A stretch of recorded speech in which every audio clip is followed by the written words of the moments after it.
did you determine? How did you determine?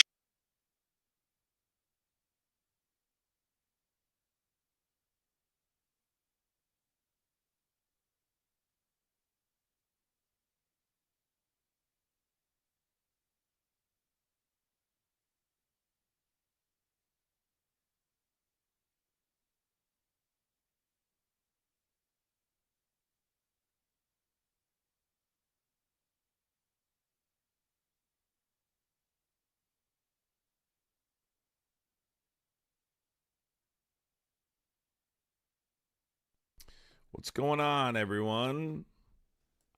Merry Christmas Eve. Let's get some Santas in the chat. Let's get some Santas and some Christmas trees in the chat here. Let's contribute to the gifting goal. Let's share the live. Let's do all the things we need to do. I wasn't going to come on, but I figured, hey, what's going on? Adam, me and my son were attacked by a Trump supporter. What? I hope he called the law on them. I'm not usually a big fan of snitching, but in this case, you got to make it happen. I hope you called the law, especially if it involved your son. You're working, Charlotte? What's going on? Merry Christmas, everybody. Merry Christmas. Tino, what's going on? Shell B. Lynn, what's going on? Not Tay, what's going on? Charlotte, Star Rider, Singing Trucker, Meme, Richard, Summer, Critter, Amy Hilarious, Jeremy, Jamie. Merry Christmas Eve, everyone. Somewhat of a laid-back type of situation,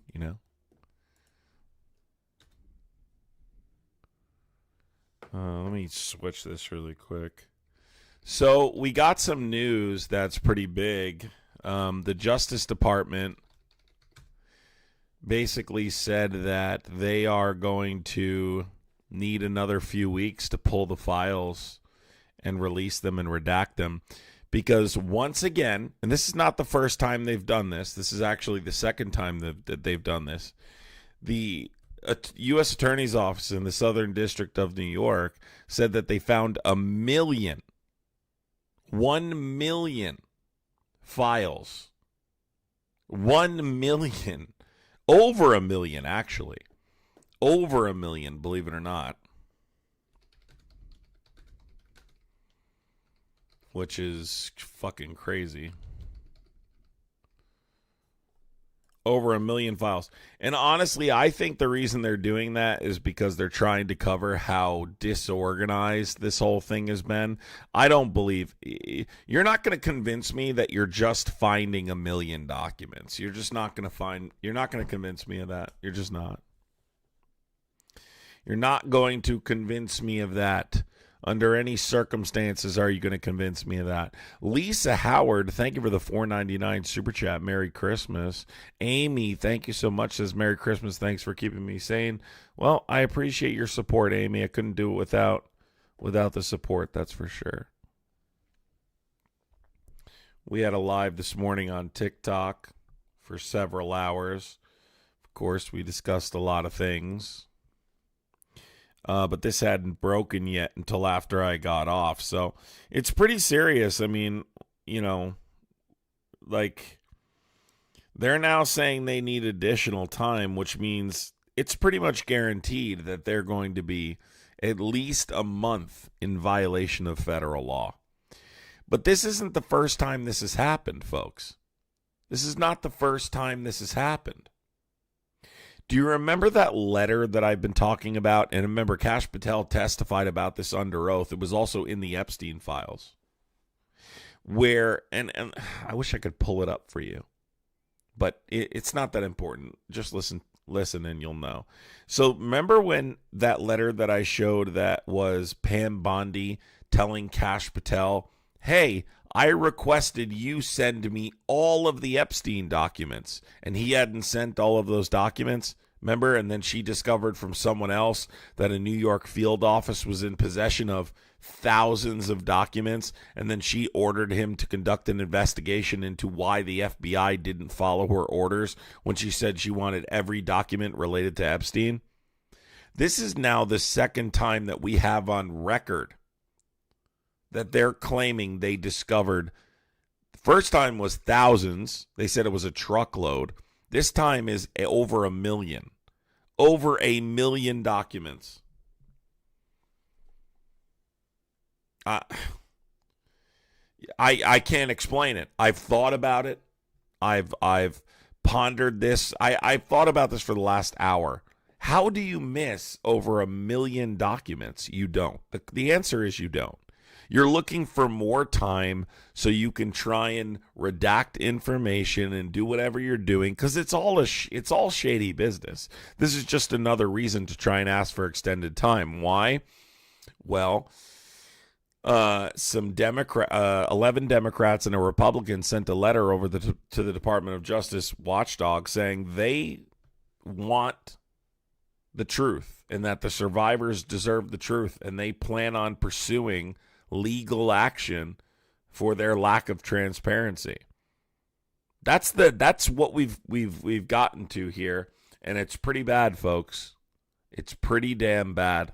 I don't even know what to say at this point. It's so incredibly disorganized. It's the worst I've ever seen.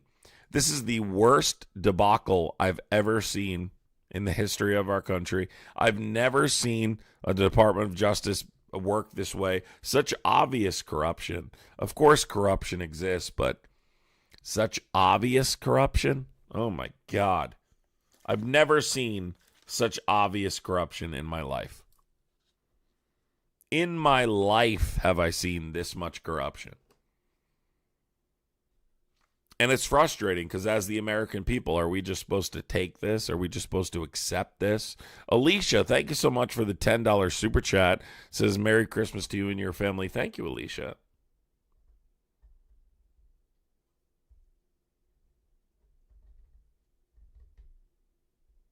Thank you, Alicia, for the $10 super chat. I really appreciate you.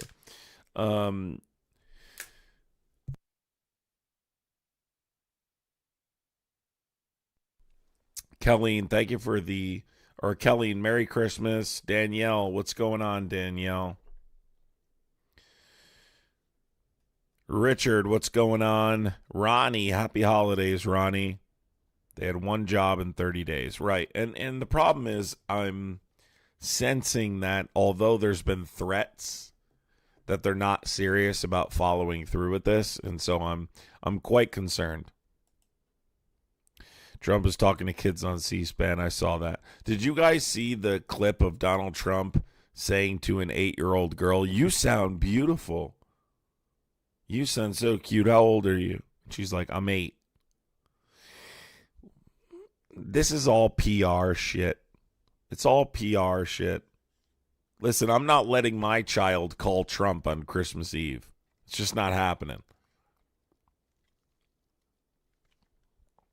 My child's not calling Trump on Christmas Eve. No, thank you. No, thank you. Appreciate it. The pervy Santa. John, Merry Christmas.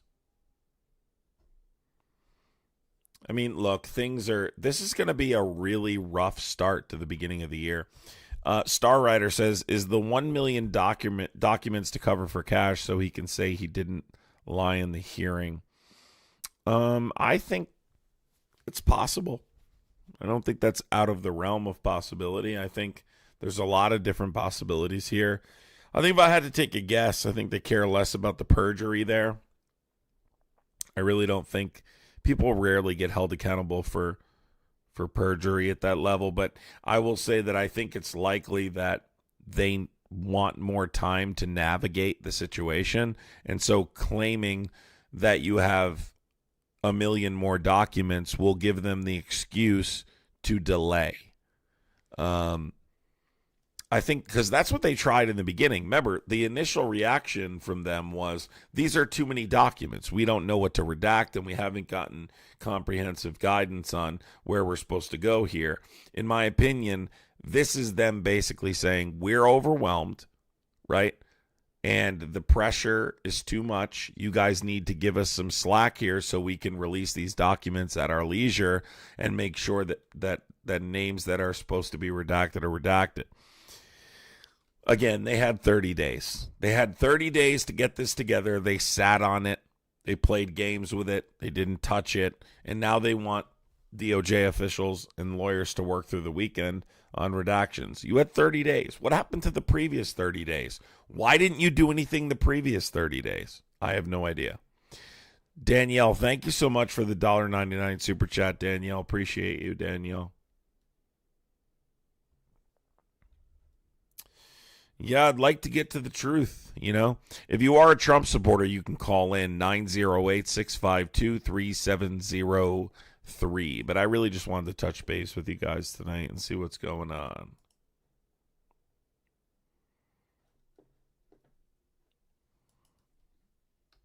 It's kind of it's Christmas Eve, so you know how it goes on Christmas Eve.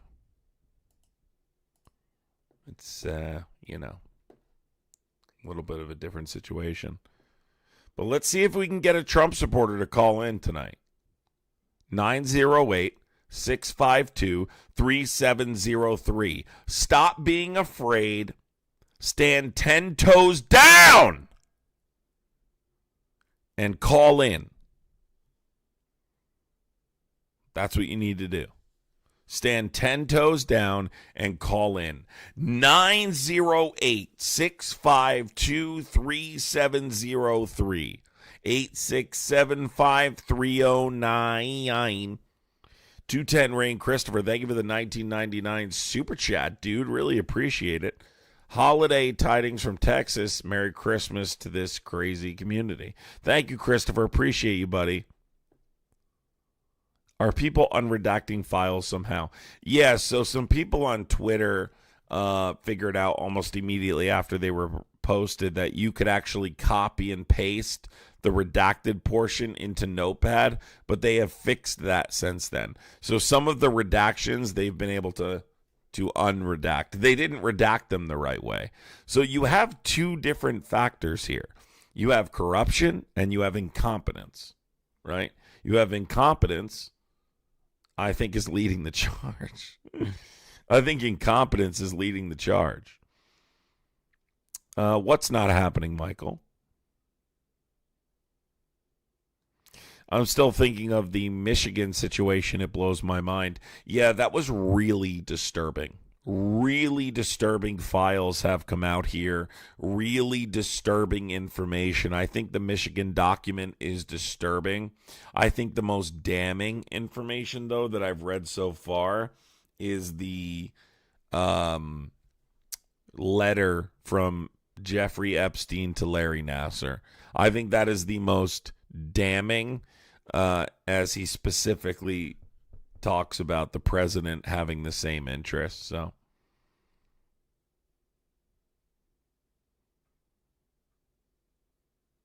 again, they redacted them the wrong way. So if you are a Trump supporter, you can call in 908-652-3703. If you are supporting Donald Trump through the release of these Epstein files, I want to hear from you. I'd like to talk to you. I want to know why you're still supporting this administration. Did you hear Trump talking to the little girl today? Yes, I did. It's pretty gross. I don't even want to. Let's see if do you guys want me to play that? I mean, I can play it really quick while we're waiting for a Trump supporter to call in here.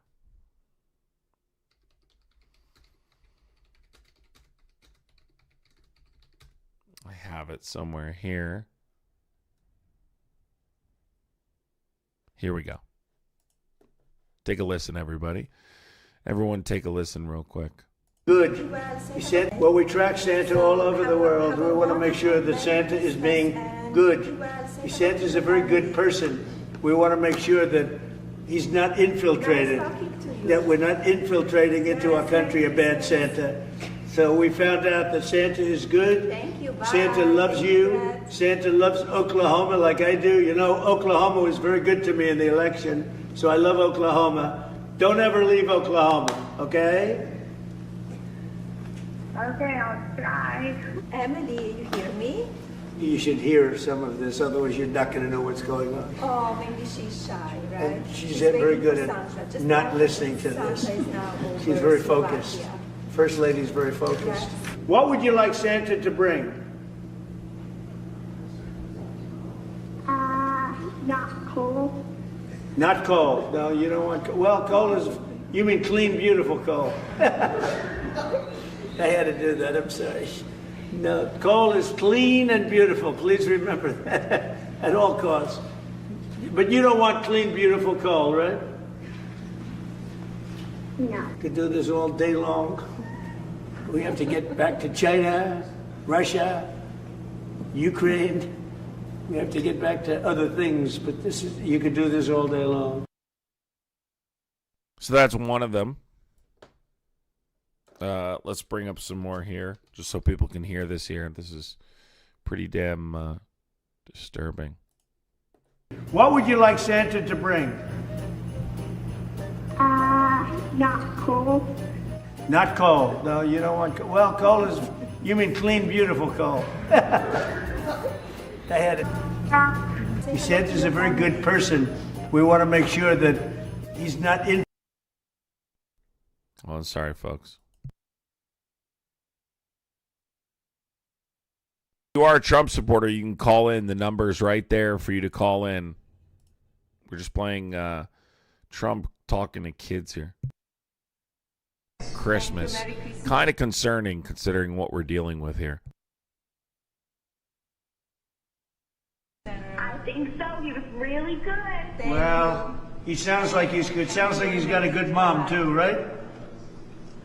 Can we just question, right, this administration? How dumb, like how incompetent do you have to be to do this segment after everything that's being released with the Epstein files? How clueless, how out of touch do you have to be to do this segment right now? You love President Trump, right? Ah, that's so nice. Yeah. I voted. Oh, wow. I'll bet your mom voted properly. Doug, if you want to talk to me about Trump, you need to call that phone number, 908-652-3703, and let's talk about why you like Trump and why I don't like Trump. If you're interested in politics, call that number. Let's hear it. Well, we love that wonderful place you come from. You know, we have very good feelings about it. We did so well there, so I appreciate it, Mom. Okay? Pennsylvania's a great place. Really great Trump place. is So all I over wanna the thank you Epstein and files. good luck. All over the and I hope Epstein you files. get everything you want, but I think Santa will come through. He's heading here from Denmark, and he should be here in about 5 hours, but you'll be sleeping, right? Yep.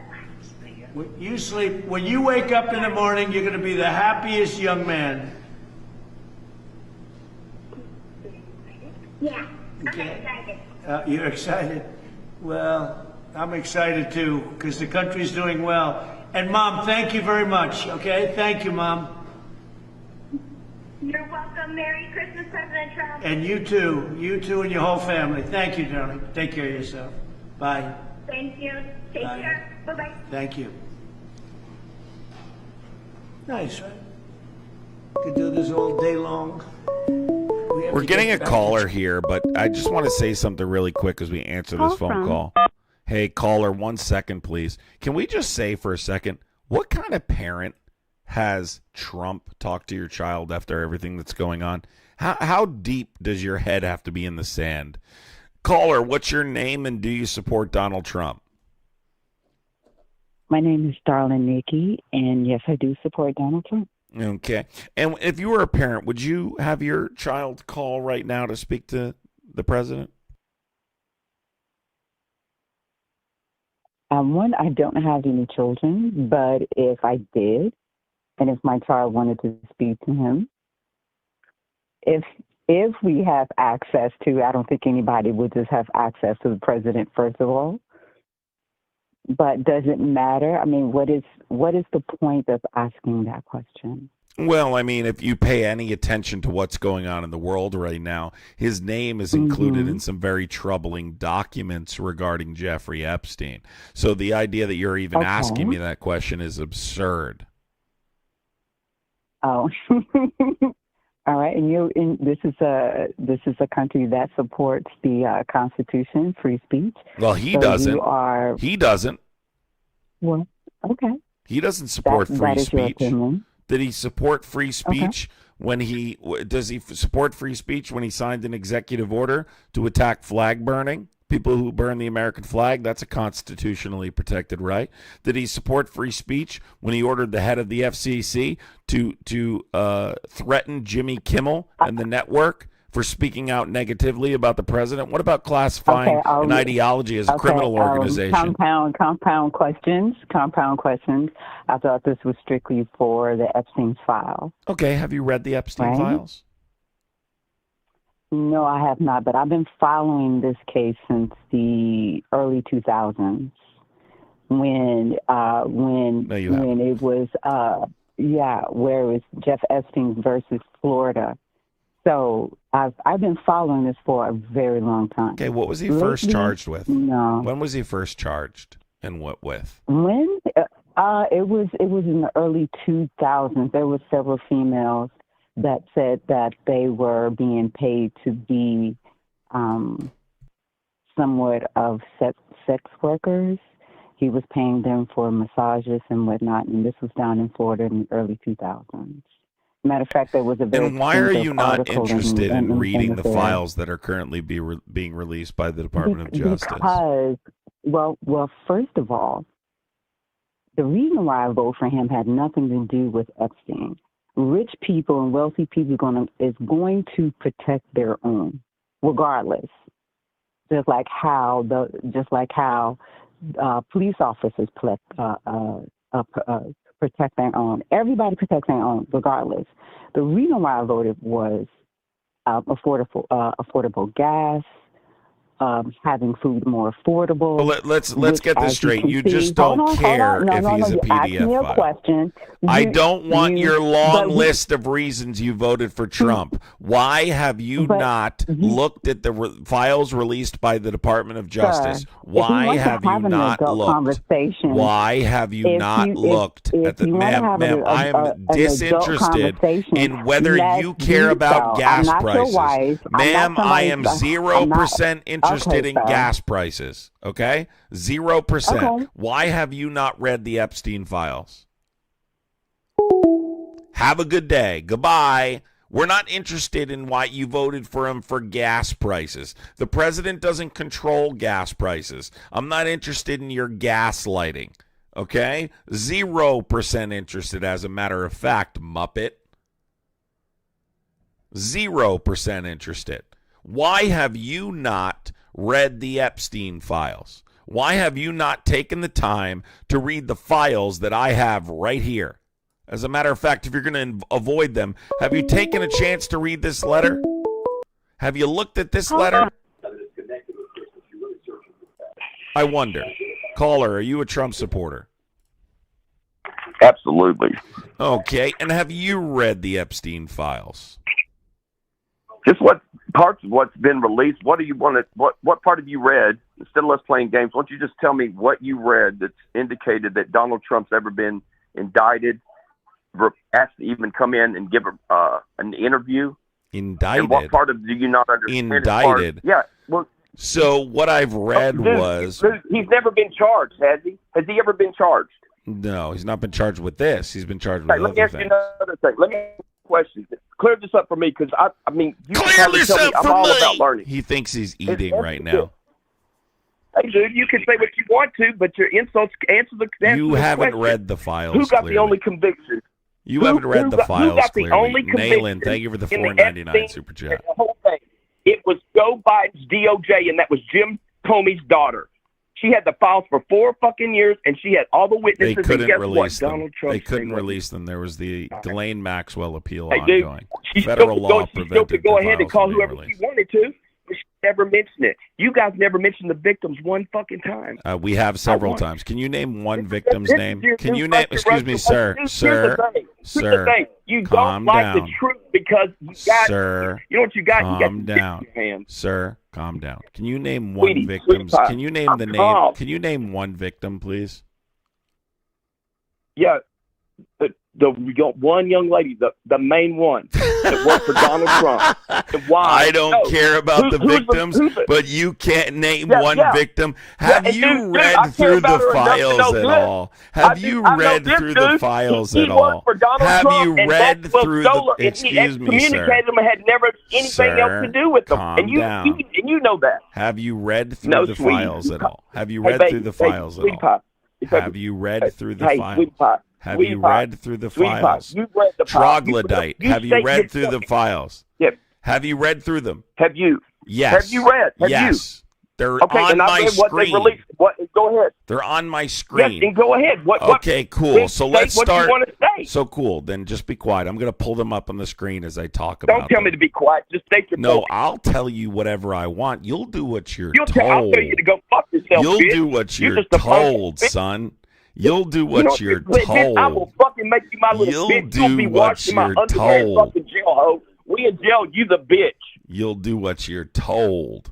You'll do what you're Bitch, told. I will fucking rip out your eyes. So Go listen, fuck you to death in front of your fucking family. Oh, that sounds Go very. suck a dick, bitch. Wow. So now you're talking about Well, doing because you're things. a bitch. Dude, you're a fucking socialist piece of shit. Fucking admit it. Admit it. You say it all the time. Say it. Say it, bitch. Say it. You're a socialist little shit. You little punk. Oh, man. And you won't even admit it now, coward.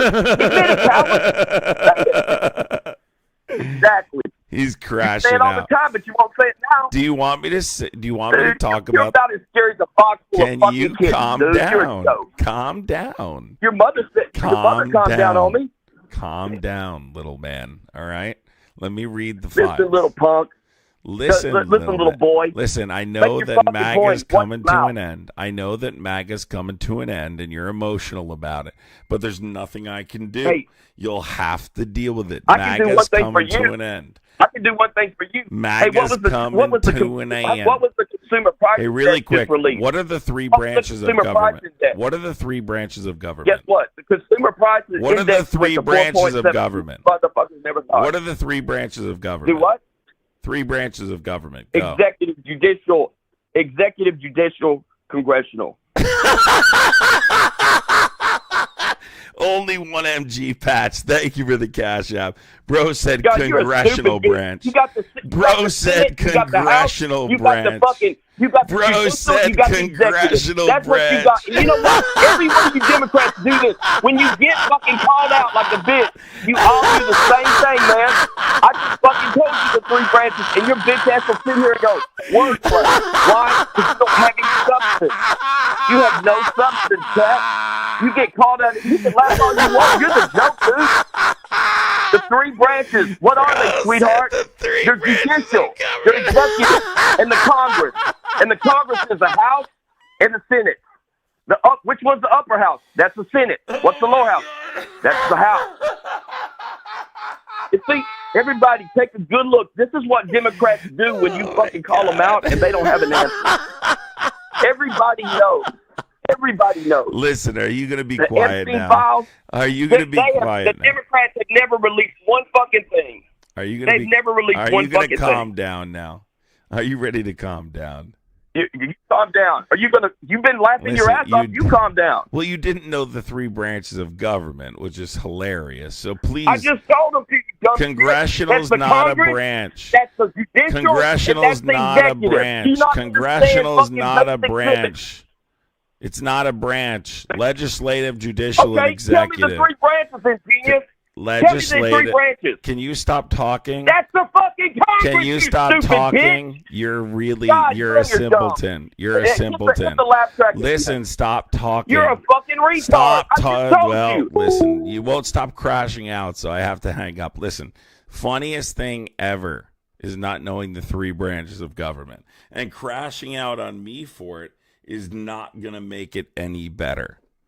Now, to address what that guy said, what's in the Epstein files? And listen, MAGA's crashing out pretty hard right now because things are pretty bad, right? Things are coming to an end.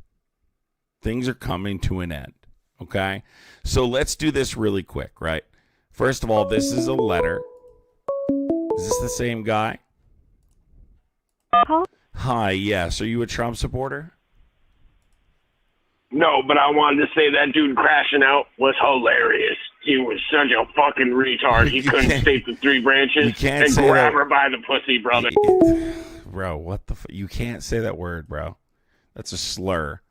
So let's be clear really quick. This first letter right here, okay, is a letter from Jeffrey Epstein to Larry Nassar, which basically implicates the president. That is one piece of evidence you would know if you had read the Epstein files. Let's go here. This is another file that basically states that there are more than one person who conspired as a part of this ring, which debunks the Kash Patel testimony. This is what people refer to as the Lake Michigan document. It says Donald Trump participated in some pretty disturbing behavior. I'll blow it up for people to read.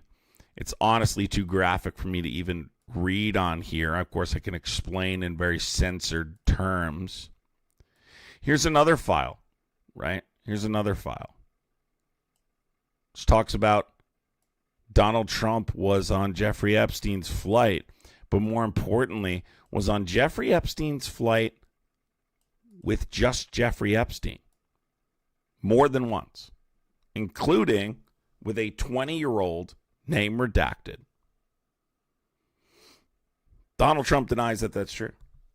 That's the U.S. Attorney for the Southern District of New York. A lot of information has come out in these Epstein files that contradicts statements Donald Trump has made publicly about his relationship with Jeffrey Epstein.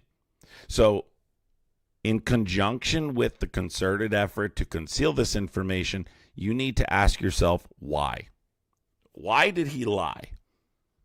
Why was he dishonest with me?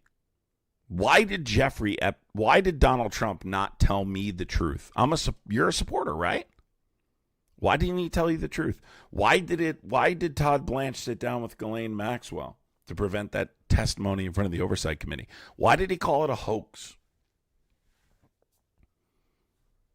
Why did Donald Trump try and convince Republicans not to sign on to the discharge petition? All these reasons happened because of what we're reading in the files. Now, furthermore, it just came out hours ago that the Department of Justice was informed that there are over 1 million more documents that were just discovered, and they're going to need additional weeks to release said information. Listen to something, people. The law very specifically stated all files must be released within a 30-day limit. That was Friday. In downloadable format for the American people, all non-exempt Epstein-related material. So then you have to ask yourself, why are they doing this? Why are they trying to avoid the truth? Why are they trying to keep this information from me? The only answer is because he's criminally implicated. And then when you read these documents and you see the pictures and you see the FBI intake forms that state very clearly he's engaged in criminal conduct, you know the answer. He didn't want this information to get to you. He didn't want you to look at this information and say, he's not who I thought he was. It's a problem, folks. I'm turning the phone lines back on.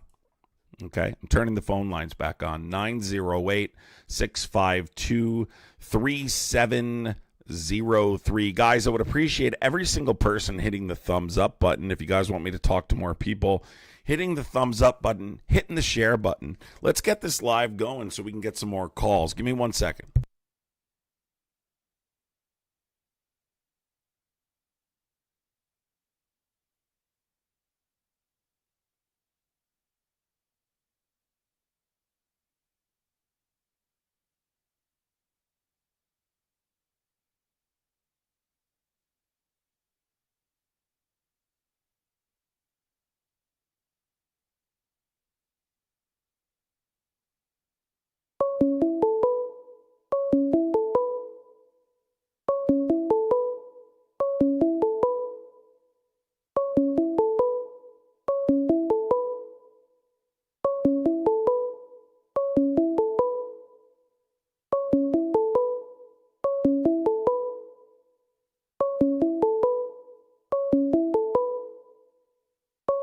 Nothing better than a little Christmas Eve live, ladies and gentlemen. If you do enjoy this Christmas Eve live, I'd appreciate contributing to the gifting goal.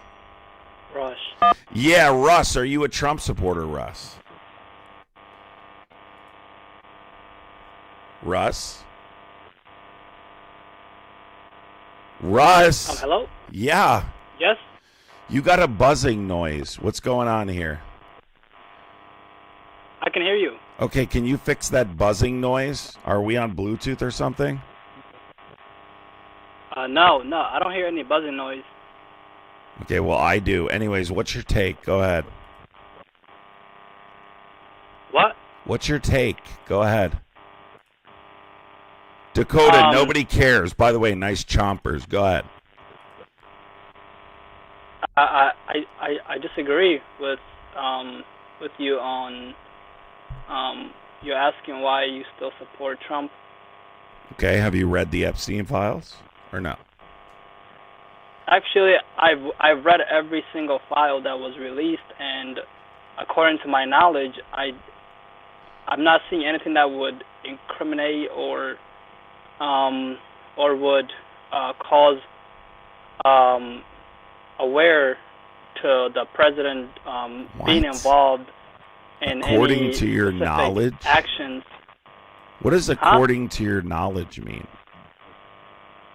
Well, according to my knowledge, like things that I read and okay. And so on tell the me a files, little bit. What does the Lake Michigan document say in the Epstein files? If I'm not mistaken, I believe that file was about his driver and how him and his driver got into it, and then there was a baby involved, and then I guess they made a deal. If I'm not mistaken. No, you didn't read it. You didn't. From my knowledge, you didn't read it. And from Stop what saying I read, my knowledge. That's really a weird thing to say. According to my knowledge, What? I've never heard anyone say that before. So let's start with what I mean by that is by what I gathered. So according you didn't gather very much. Let's talk about the Larry Nassar letter. Have you read that? The Larry, I think I did. There were so many files that I've just been going through it all day. Okay, so the Larry Nassar letter, it's like one of the most important things they've been talking about. Do you know who Larry Nassar is? Yeah. Who is he? Isn't he Trump's? No. No. I think they were old friends before. No. I think he was Trump's hair guy, maybe. I'm not 100% sure because I read so many. You are lost. Larry Nassar was friends with Epstein. He was a gymnast doctor who got convicted of essaying young gymnasts. Okay? Okay. So he wrote a letter, which I'm putting up on my screen here. Jeffrey Epstein wrote him a letter implicating the president, saying that the president enjoys the same activities as them.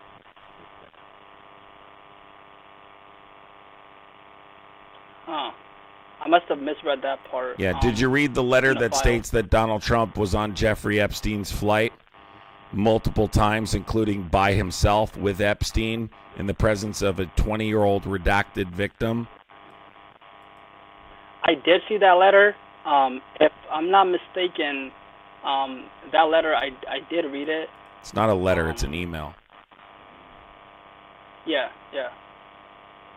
But I think the only thing that is incriminating is that the DOJ should not have redacted the driver's name, because the law did say release everything except for the victim name. No, it didn't. It said victims' privacy must be protected, and that anything regarding ongoing investigations and so on. I agree names should be released, but I also understand that people are concerned for their safety, right? Now, my question for you is, right, when you look at all this information, why was there a concerted effort by the administration to conceal said information? If none of this is true, why would you make such an effort to keep this from getting to the American people?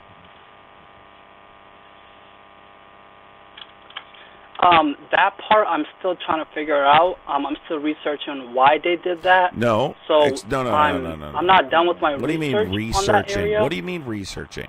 Why was there a concerted effort? So you understand Ghislaine Maxwell, correct? There was a meeting with Todd Blanche. Are you aware of who Todd Blanche is? I am. Okay. I did my so research Todd on her. Blanche specifically, right?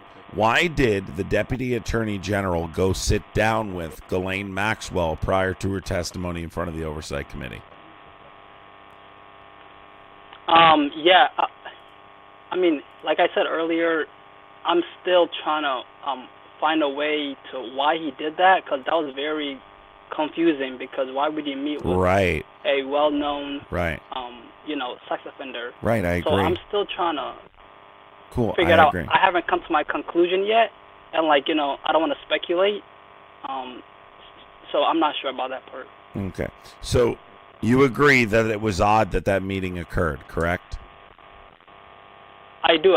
It was a little bit suspicious. So why furthermore, answer this question. Why was she rewarded with a transfer to a minimum security prison after that meeting?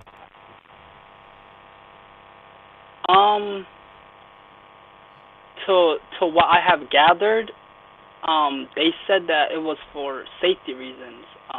I disagree with the actions. I disagree with safety reasons. Her payout. But you're talking about Todd Blanche what? Said that, right? Do you know who Todd Blanche is, sir? Actually, I do know him. Okay, who was he prior to his appointment? Todd Blanche was President Trump's lawyer. Right. So he defended him in his criminal cases, right? Coincidentally, now. No. Yes. He didn't defend him. Yes, he did. He failed to defend him. No, he was his That's lead. the right Shut word up. to He use. was his. He Shut failed. up. Don't play semantics with me, you little tick. He was his lead defense attorney. Okay. So his lead defense attorney is now the Deputy Attorney General of the country, who rushes down to sit down with Ghislaine Maxwell. Did you ever wonder why he rushed down to sit down with her? Did you ever notice that was right after they found out the Oversight Committee was going to subpoena her testimony? I didn't know that that was at a time that That's right. The subpoena was going on. That's right.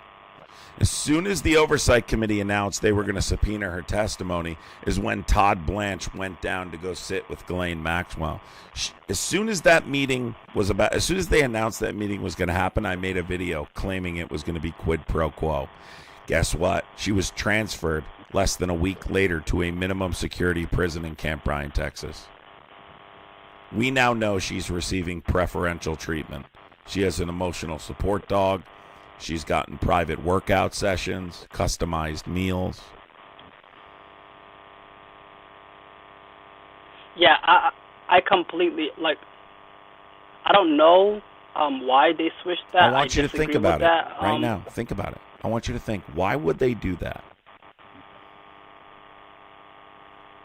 My thinking is that I disagree. I don't think she should be removed. No. I want you to think about why they would feel it's important to have a meeting with her, a proffer session, prior to her testimony in front of the Oversight Committee.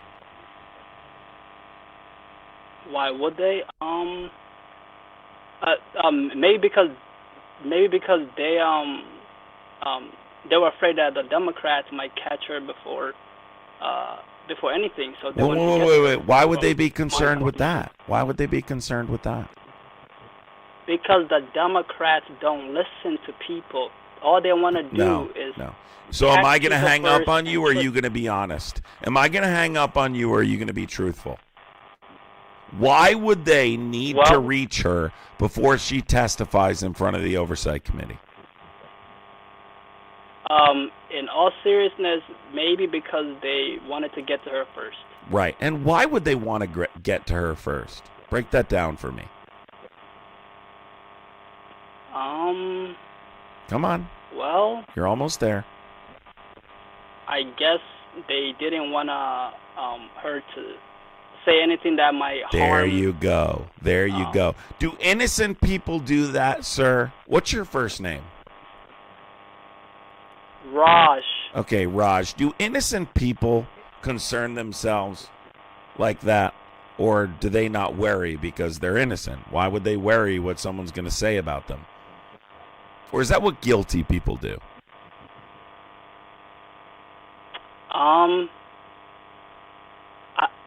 I don't think an innocent person would do that. There you go, In my Raj. opinion, There you I go. don't think so. You did it. You did it. You got it.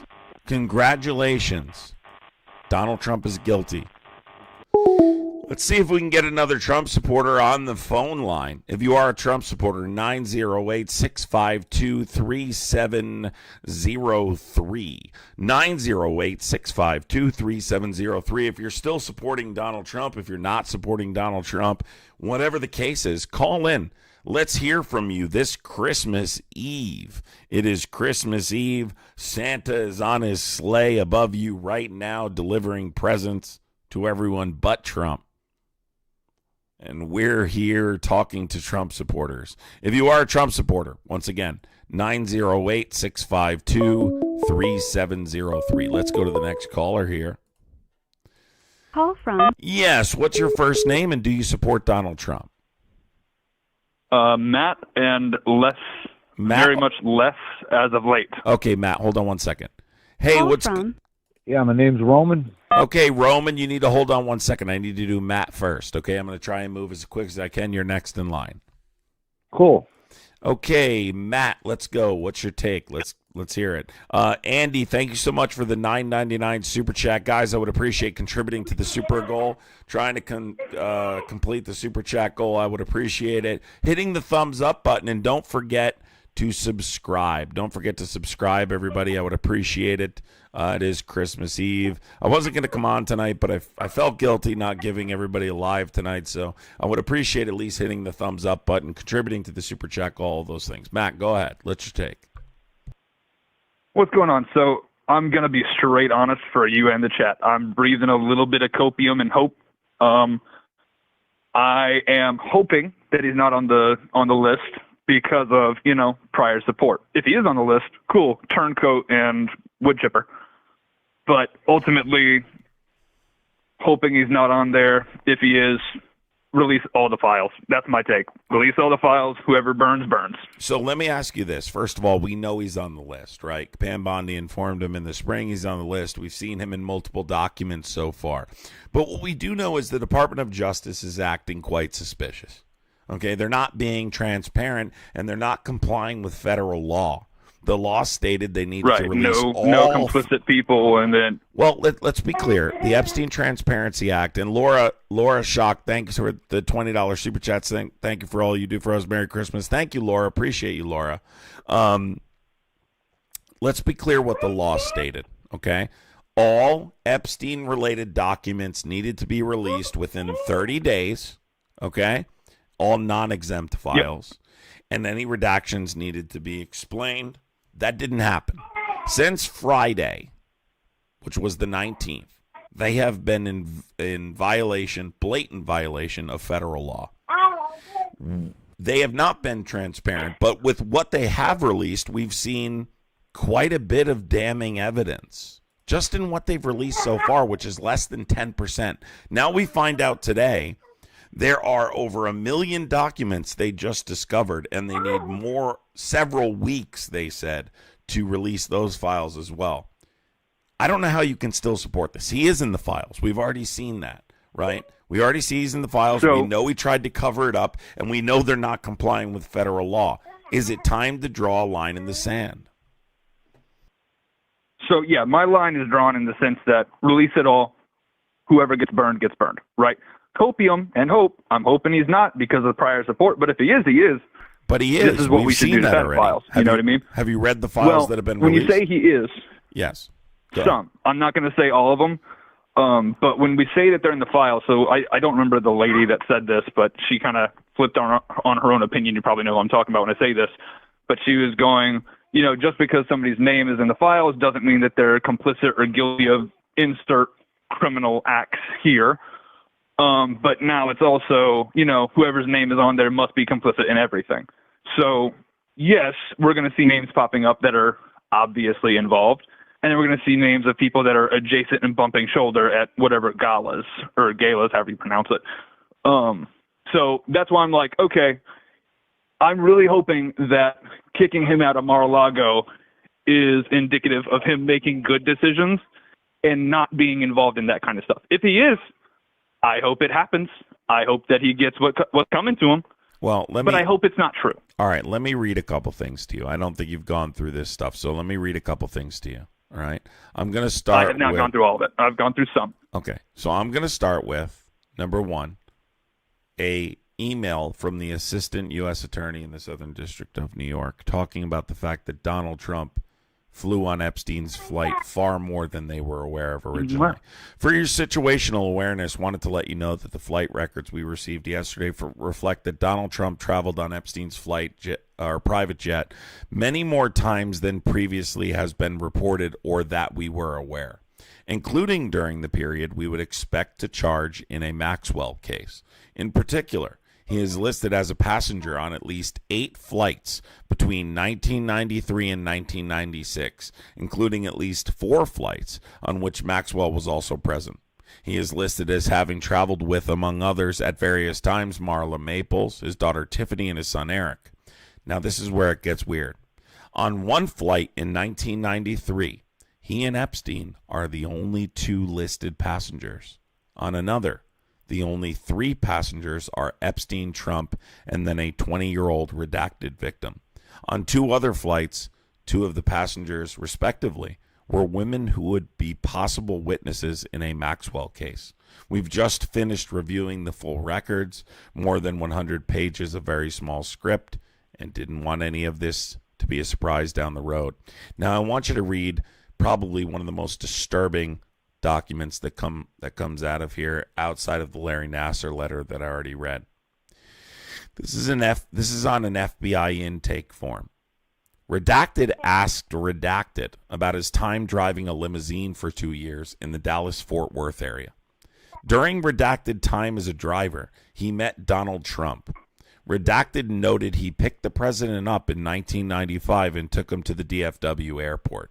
Redacted reported some of the things President Trump had spoken about during the ride while on his cell phone were very concerning. Redacted reported he was a few seconds from pulling the limousine over on the median and within a few seconds of pulling him out of the car and hurting him due to some of the things he was saying. As the caller chose not to do that, Redacted noted Trump continuously stated the name Jeffrey while on the phone and made references to abusing some girl. Redacted was unsure who he was talking to nor who he was referencing. As Redacted talked about his time meeting Donald Trump, Redacted demeanor went stone cold. As Redacted stated, he graped me. You can replace the word. Redacted said, what? Sure. As Redacted replied, Donald J. Trump had, you know what, her, along with Jeffrey Epstein. Redacted noted some girl with a funny name took me into a fancy hotel or building, and that's how it happened. Redacted advised Redacted to call the police regarding the incident. As Redacted stated, I can't. They will unalive me. On Christmas Day, Redacted contacted Redacted, stated she had in fact called the police, what they had talked about. Redacted told Redacted she had done good. Redacted did not hear from Redacted or Redacted until 1/10/2000. Redacted reached out to Redacted stating Redacted was dead and noted she was found with her head gone. I'm using, censored language. Officers on the scene and stated were officers on the scene and Redacted stated there was no way it was a suicide. I'm simply pointing out for you that if you isolate individual pieces of evidence, sure, maybe you could give him the benefit of the doubt. But when you look at the concerted effort to conceal it, when you look at the lies he's told, right, and then you take all of these documents together, not one, tons of documents referencing intake reports, emails, all sorts of things. He was dishonest about his relationship with Epstein when he discussed it publicly. You can only conclude it's more than he has told you. So then the question becomes, why is he lying? Why are they working so difficult to manipulate discovery? Hey, baby. So my question is, how comfortable with, well, let me think how to word this correctly so I don't sound like a loon, okay? How conspiratorial can I get that might make it not necessarily make sense, but at least provide like a little bit of understanding of, okay, the whole system is screwed. You know what I mean? Like, I think that that look, maybe a little. Well, let me say one more thing really quick. I'm also going to include the fact that there was a letter from Jeffrey Epstein to Larry Nassar, who stated that the president enjoys the same activities as them. They're both convicted sex offenders.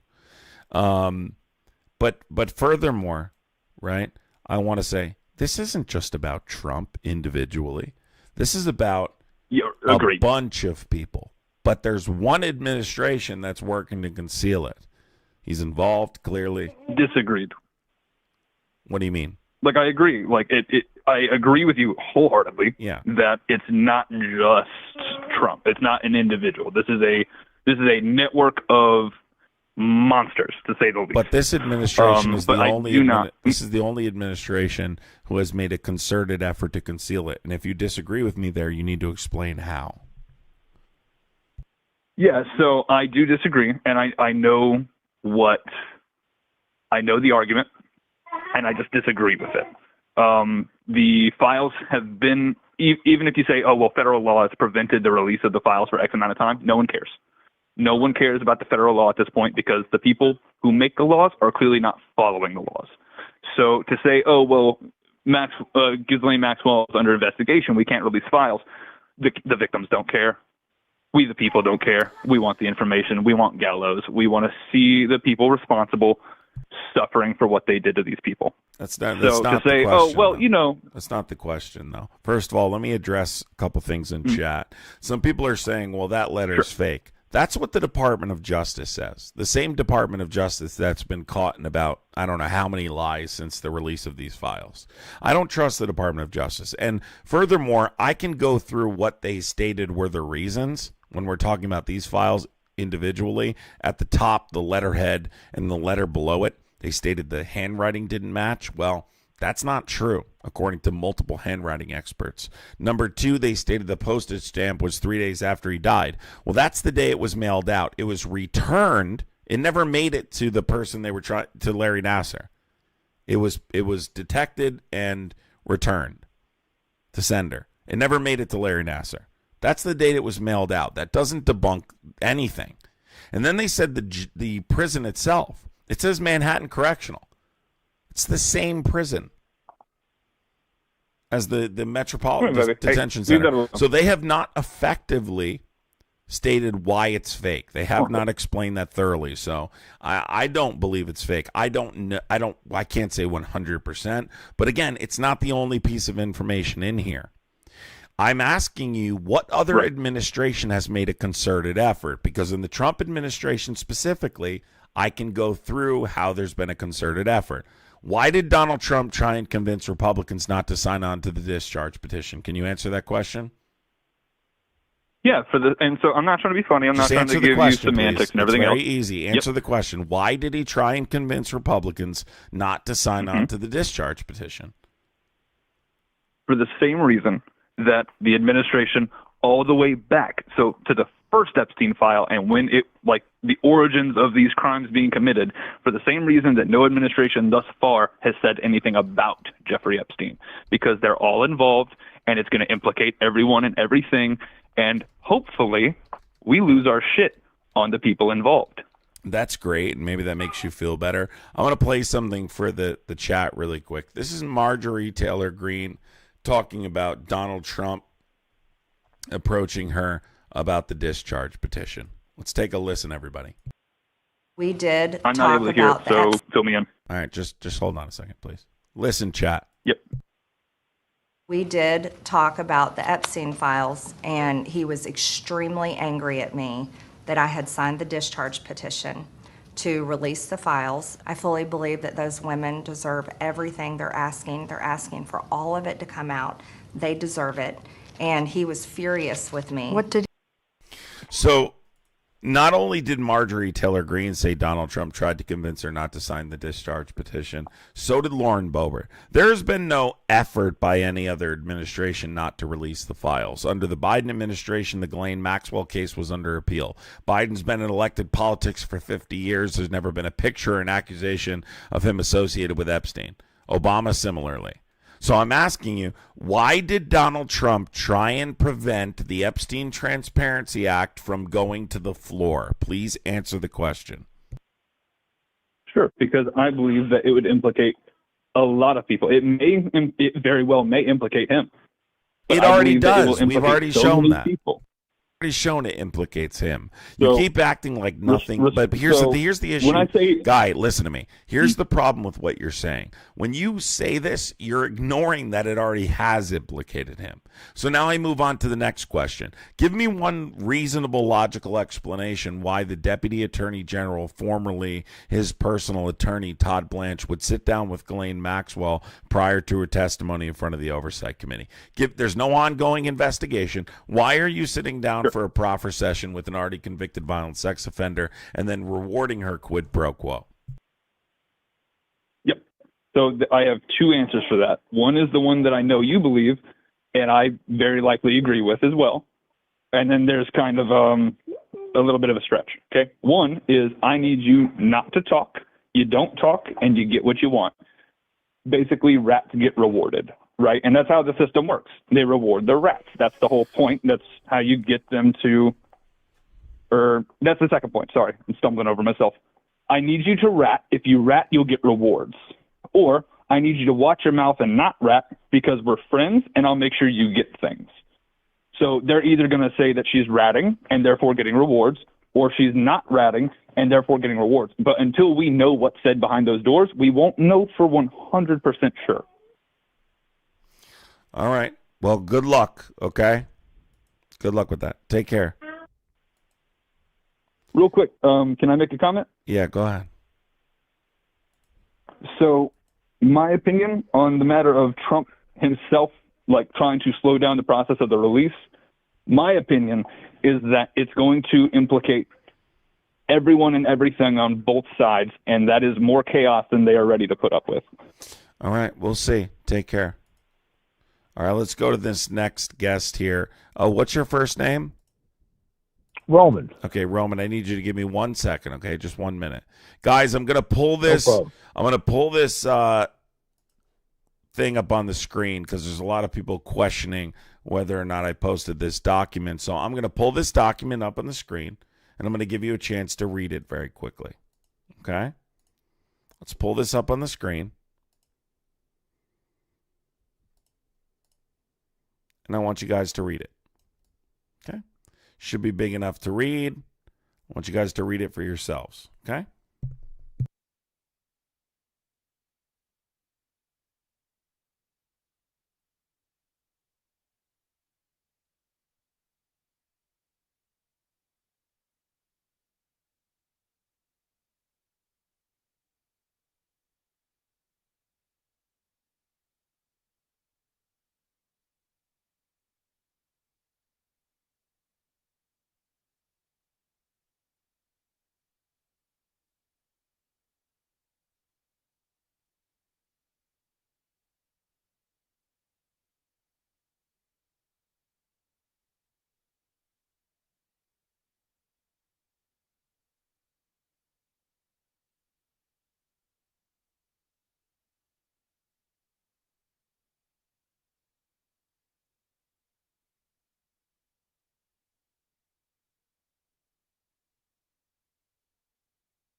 Should be able to read it perfectly fine. If you can't read it, then I don't know what to tell you. But it's right there. I don't know why you haven't taken the time to go read this. All right, let's move to the next guest here. Go ahead, Roman. Let's hear your take. Guys, in the meantime, let's get some thumbs up on the live. If you haven't hit the subscribe button, you don't want to miss these lives. Make sure you hit the subscribe button and hit the notification bell. The subscribe button should be right up here somewhere. You should be able to hit it so you don't miss these lives. I would appreciate contributing to the gifting goal. Go ahead, Roman. I'm sorry, I got to start another goal. This goal ended. Go ahead, Roman.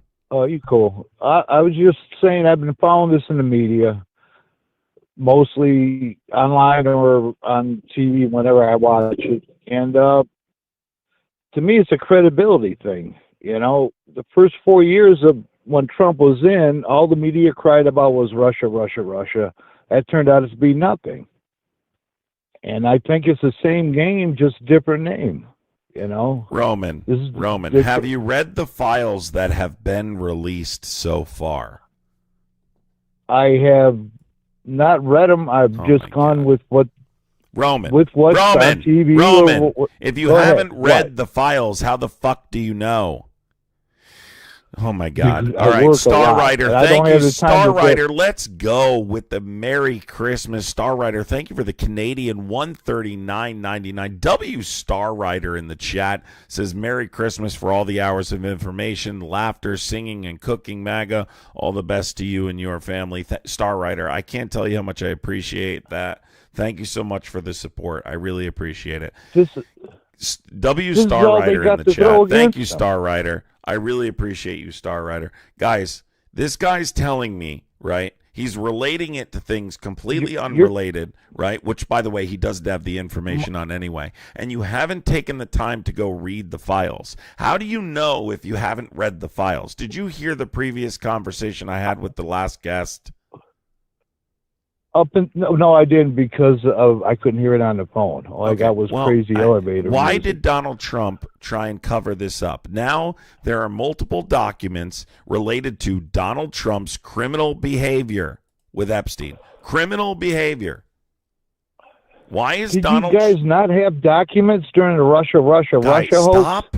Bullshit. The false equivalencies not related. You're trying to deflect to something else not related. This isn't really you guys. This isn't you guys. It's your MO. Shut this up. Is how you play the game. Stop. Who's releasing these documents? This has nothing to do with Democrats. Who's releasing these documents? Trump administration. No. Who's releasing the documents? Would it be the Justice Department, the Okay. DOJ? The DOJ. And what branch of government is the DOJ under? Justice. Oh, my God. Department. No. Right? Department of Justice. What branch of... Judicial? No. What branch of government is the Department of Justice under?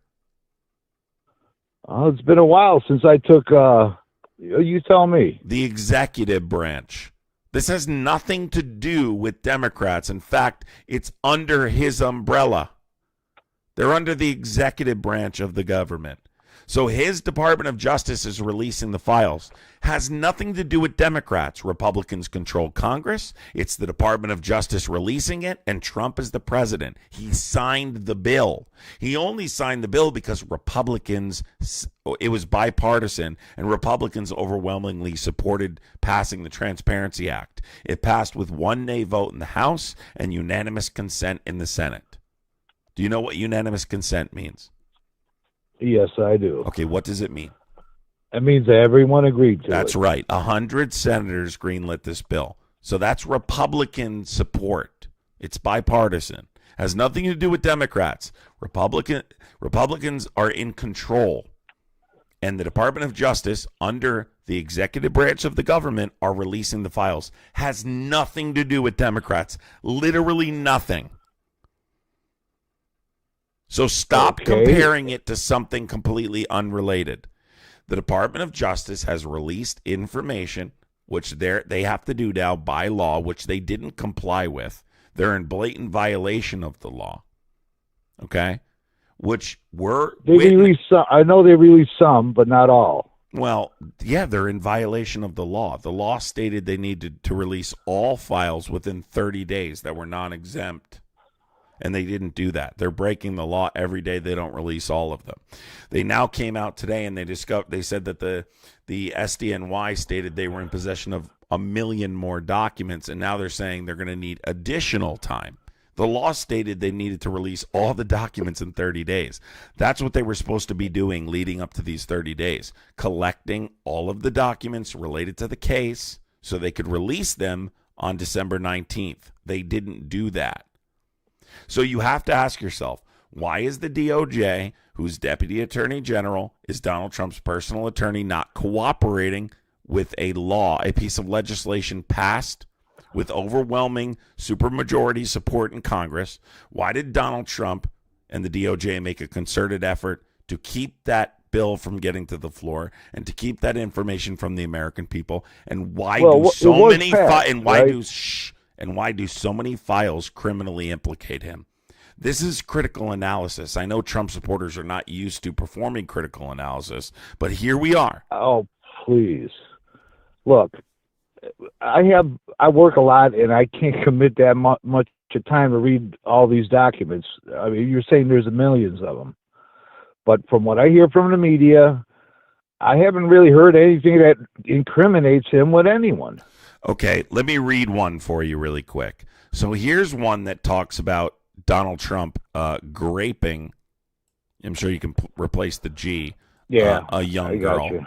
Here's documents talking about.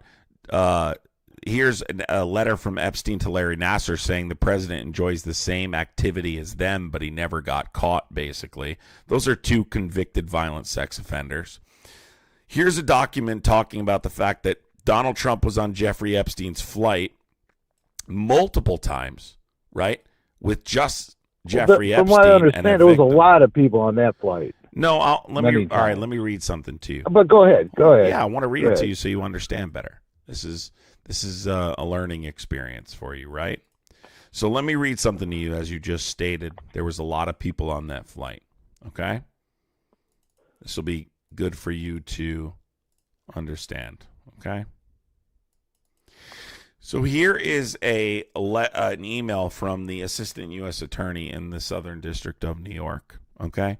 For your situational awareness, I wanted to let you know that the flight records we received yesterday reflect that Donald Trump traveled on Epstein's private jet many more times than previously has been reported, or that we're aware, including during the period we would expect to charge in a Maxwell case. In particular, he is listed as a passenger on at least 8 flights between 1993 and 1996, including at least 4 flights on which Maxwell was also present. He is listed as having traveled with, among others, and at various times, Marla Maples, his daughter Tiffany, and his son Eric. Now listen closely. This is when it gets interesting. On one flight in 1993, him and Epstein are the only 2 listed passengers. On another, the only 3 passengers are Epstein, Trump, and then a 20-year-old redacted victim. On 2 other flights... 20-year-old? Shh. On 2 other flights... Shut up! On 2 other flights, 2 of the passengers, respectively, were women who would be possible witnesses in the Maxwell trial. We've just finished reviewing the full records, more than 100 pages of very small script, and didn't want any of this to be a surprise down the road. So if you take individual pieces of evidence, right, and you isolate individual pieces of evidence and don't include the conspiracy to cover it up, and you don't include what the Department of Justice is doing now and not complying with federal law and the Epstein Transparency Act, right? Then, and all the other evidence that's been released so far, and less than 10% of the files released, then maybe you can give him plausible deniability. You can give him the benefit of the doubt, rather. But when you take all of this information together, it's obvious. It's obvious that now, it's clearly... Let me ask you a question. Listen, to what extent? I can't clarify to what extent. But it's very clear it's enough he shouldn't be president of the United States. Go ahead. Why did the Democrats release a photo of Trump with a bunch of beauty contestants that were all of age and then black out their faces? Okay, to make it look like they're minors. So let me be clear. I'm gonna address this, and you're gonna accept it as a fact. But it's not related to what I'm talking about. As the Department of Justice, it is related. Excuse me. No, it's not. Because excuse me, that was the Oversight Committee. The Oversight Committee is not in charge of releasing these files that we're talking about. It's the Department of Justice, who we've already clarified for you, who didn't know that they operate under the executive branch of the government. The Oversight Oversight Committee has congressional subpoena power. They subpoenaed the estate, and they retrieved a bunch of photos from Jeffrey Epstein's estate. They blacked out the faces of any women or girls they didn't know the identity of to protect people. That's why. It wasn't just those pictures. They blacked out the faces of everyone. Okay? Any unidentified woman or girl in those photos was redacted, not just from that individual picture. Now, I know that's something you want to try and claim they did deliberately to try and make it look like those were victims, to make it look like he was a bad guy. That's not related because that's how it looks. Well, that's the Oversight Committee anyway. So it's not related. We're talking about the Department of Justice being in compliance with an already passed law. Do you know the difference? They're not related, dude. They're not, but they are. Oh, they're not. The Oversight They're Committee is trying not to in charge of the incriminate- release. They're working them all sides. They're not. Look, these people know what they're doing. You know, they know how to play dirty, and they're pulling out all the stops.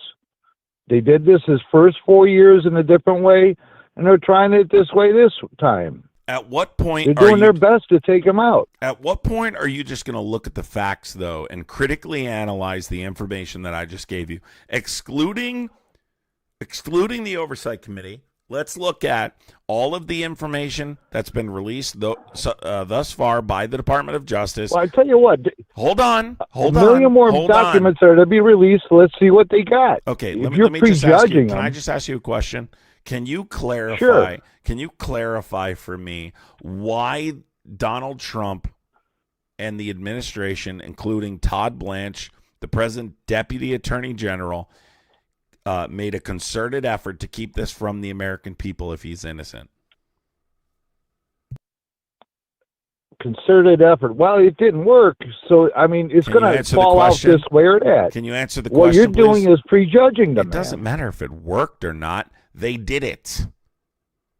Why is Todd Blanche sitting down with an already convicted sex offender quid pro quo in that proffer? Why would you sit down with an already convicted sex offender and then reward her with a transfer to a minimum security prison, right? When she simply says, I never witnessed the president in a private setting or acting inappropriately. By the way, the survivors were begging to give testimony to the FBI under oath about other billionaires, other wealthy people that they could implicate. And they ignored the survivors and went to the already convicted sex offender. Don't you find that suspicious? The convicted sex offender has every reason to lie. She's already been convicted. Why wouldn't she lie? And then when we received emails that were subpoenaed by the Oversight Committee, it contradicted that testimony. Furthermore, the emails, the information that's been released by the Department of Justice, the small percentage that's been in compliance with federal law has contradicted that testimony. So she lied. I'm not buying it completely. If there's something there that we'll find out when everything is released, and we could. But if you're not, what did you say? Like 5% of the documents have been released so far. 10%. I'm not sure. Yeah, less than that. There's some. It's 5%. I heard roughly. It's yeah. You can't. Let's. You should hold off judgment until you got everything in front of you, no? So my judgment has been on just what I've received, which is I can prove evidence that supports articles of impeachment in the conspiracy to conceal the information from the American public, right? And now I know. Just reacting. Please let me finish. That information is beyond what he previously disclosed publicly, which to me shows motive, right? I needed motive because I didn't make the claim. I always told people, and I stream on TikTok in the morning, I always told people, I don't know for sure to what extent he had a relationship with Jeffrey Epstein. Now there's information I know in there that's at the very least damning information, could hurt his reputation. That gives me motive for why there was a conspiracy to conceal said information. So now I'm talking about why was there an effort to conceal it? Why was there an effort to conceal it? The effort to conceal it is without a doubt true. They did this. They did this 100%. You bring up motive, right? Do you know you bring up motive. Todd Blanche was asked on Meet the Press, why did you sit down with Ghislaine Maxwell and then transfer her to a minimum security prison? He said, you know what he said? He said, that's Bureau of Prisons business. That's not my business. And then he caught himself because he realized the Bureau of Prisons is under his direct control. And so he said, well, so even though every decision the Bureau of Prisons makes lands on my desk, I'm not going to discuss that. It's a safety issue, and I'm not going to discuss that. Now, the question is, how long are you willing to be fucking lied to before you step up and say, I'm done? Dude, I went through 4 years of Biden, and I got lied to plenty. So I'm willing to wait 4 years. Let it fall out and see what happens. Again, I'm just trying to lay out for you there is substantial information available to draw a very obvious conclusion at this point already. Well, obvious before all the evidence is shown is not, you can't make a complete judgment on that. I haven't made my... Once everything is laid out in front of you, then take it. But like I said, this is the same BS that happened his first 4 years, and it turned out to be BS.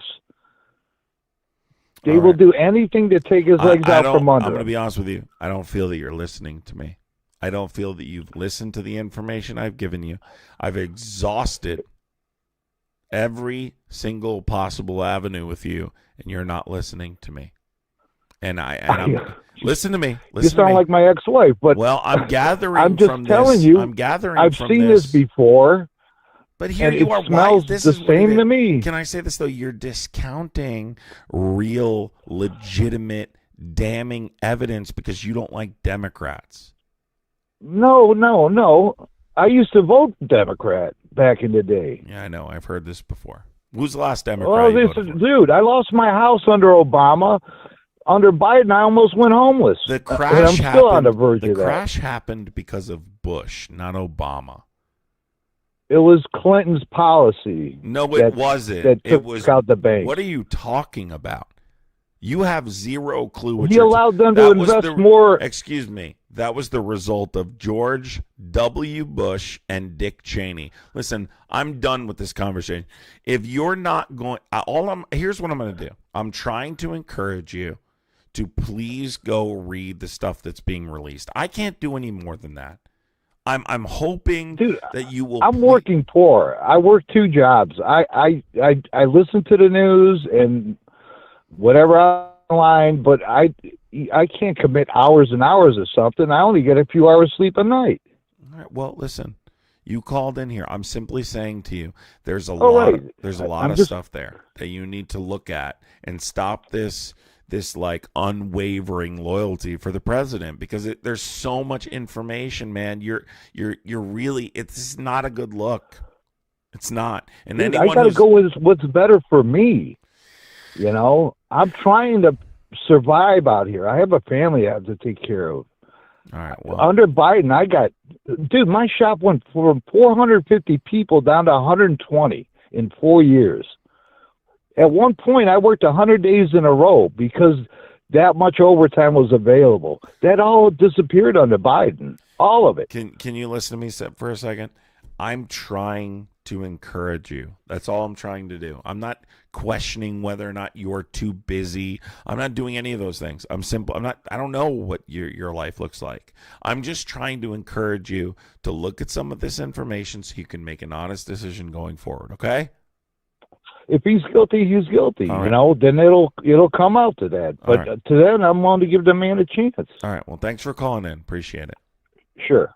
All right, guys. That was a tough one. If you are a Trump supporter, call in 908-652-3703. I mean, I didn't feel like the guy was listening to what I was saying. I feel like I try really hard in the limited time I have to explain this in a way that people could understand, because people who watch me every single day, they know what I'm saying. They've watched me explain this in depth.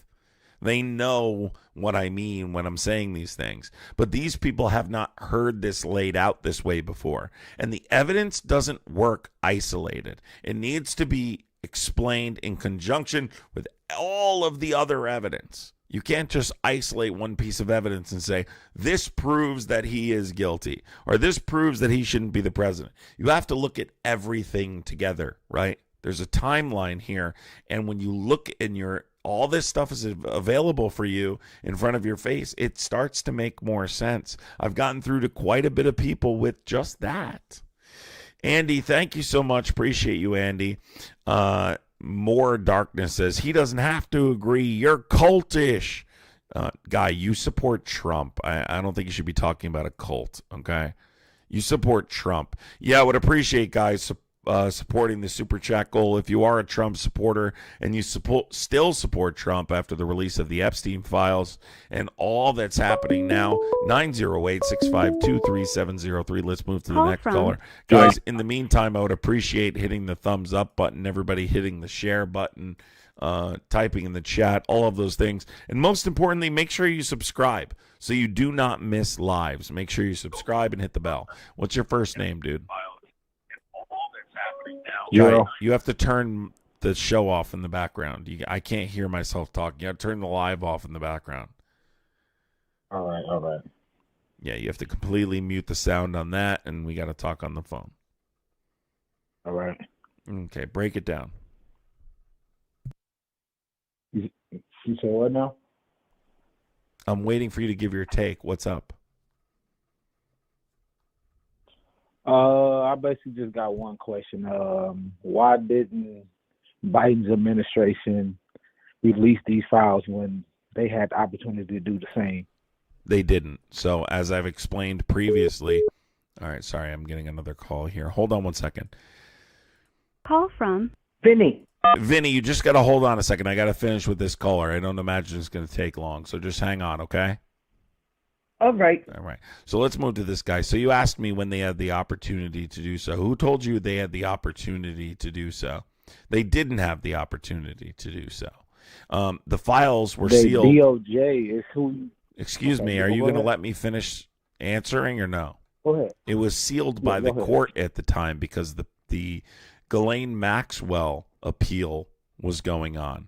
So they couldn't, even if they wanted to, release the full Epstein files. Okay? Okay. Now, that's if you're asking me, could they have technically released them with like 90% redactions by law? I think that would be a possibility, but you would have had 95% of those files redacted because of the appeal that was ongoing.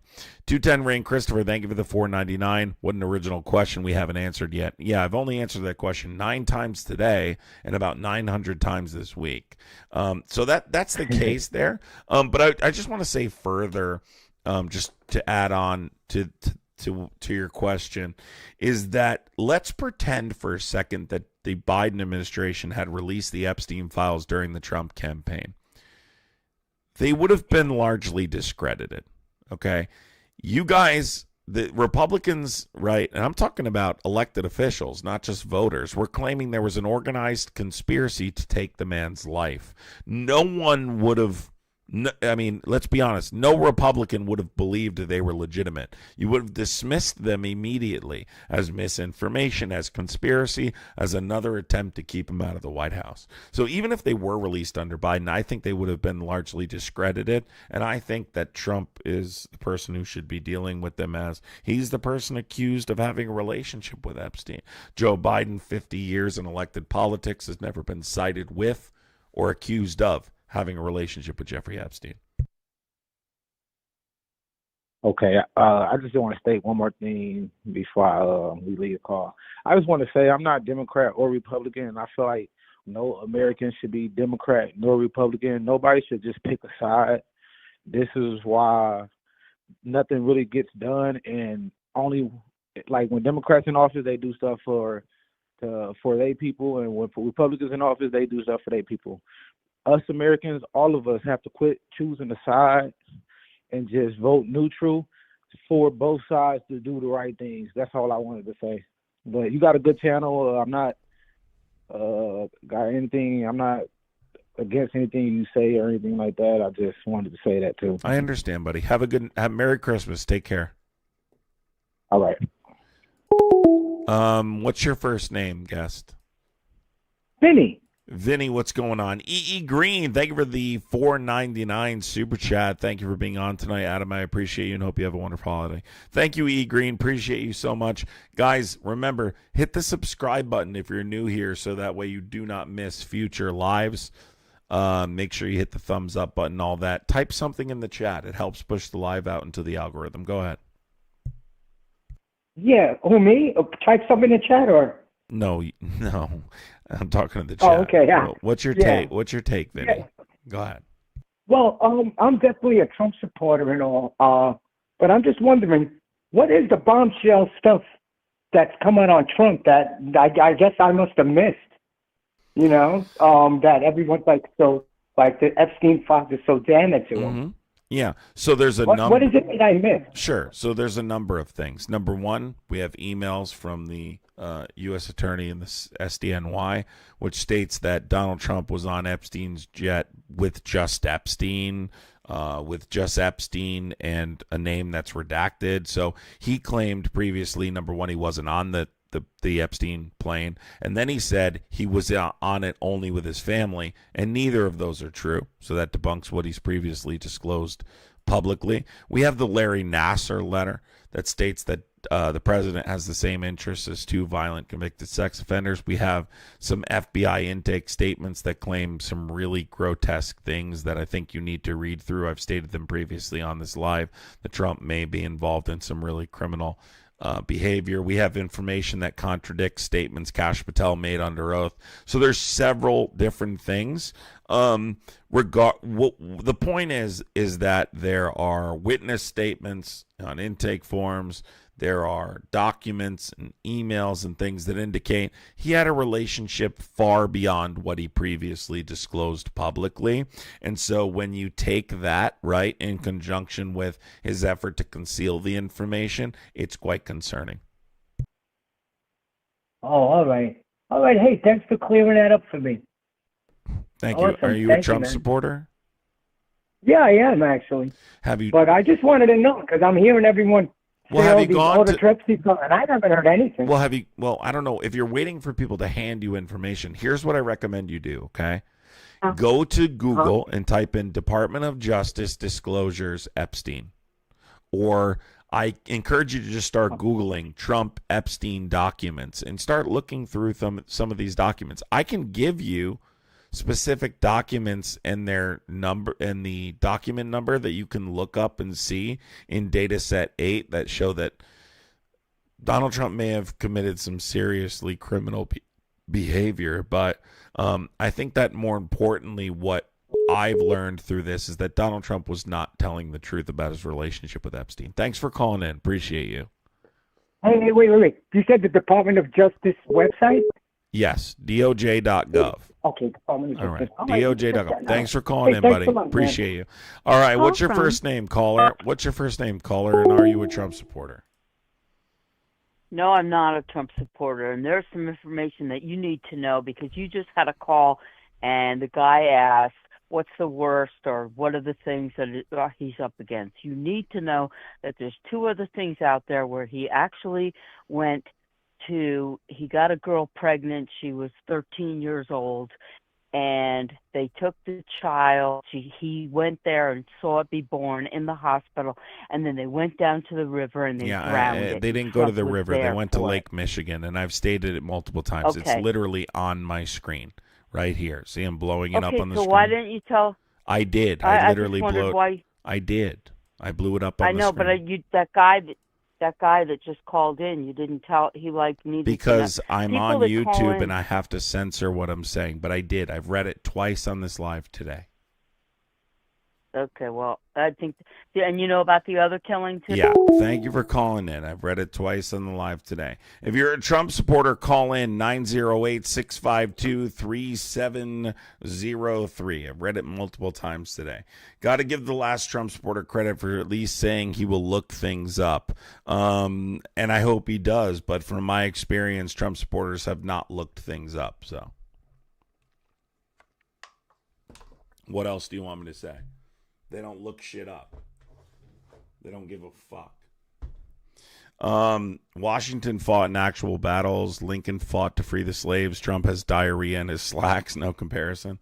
Trump called the military losers. Yes. Guys, if you're a Trump supporter, call in 908-652-3703. I would appreciate it. Look, what I'm discovering through these conversations is Trump supporters are not looking at the evidence. That's really what it comes down to here. Trump supporters are not looking at the evidence. That's what it comes down to. So I'm not going to hand feed them evidence, right? I can't do that with every single person. I highly recommend that you go to the Department of Justice website and look at the disclosures and make a decision for yourself. I'm not going to hand feed you this stuff. What's going on, dude? How are you? Hey, not much. Hey, man, I did want to apologize to you because I got kind of mad at you tonight. But I did want to make one point. Just hear me out. Which guy were you? I'm just curious. I was the guy that said congressional instead of legislative. All right, what's up? But you knew what I mean. Okay, here's the deal. Seriously, I hear what you're saying, but here's the thing. Everything that you're saying, don't you find it extremely bizarre that CNN, MSNBC, no one is reporting one word of what you're saying? And everything that you're showing in documents is hearsay. You never showed Trump in the first person. As far as the flight, they've already gone through this. He's never been on any flight log, which the actual flight logs, his name's not ever mentioned one time, dude. It's not true. You have two guys talking about what. That's not true. What you just Trump said is not true. Right off the bat, you're wrong. No, it's the flight is absolutely in the flight logs. Hold on, dude. Hold on. No, they have not. They have not. You don't have him in the first person. Give me a source. You have guys talking. Give me a Epstein source. and this guy. Oh, you don't have a source. No, I'm asking for your source. saying. I've already provided you my sources during the first No, I'm conversation. going off the documents that you're producing. Listen to me.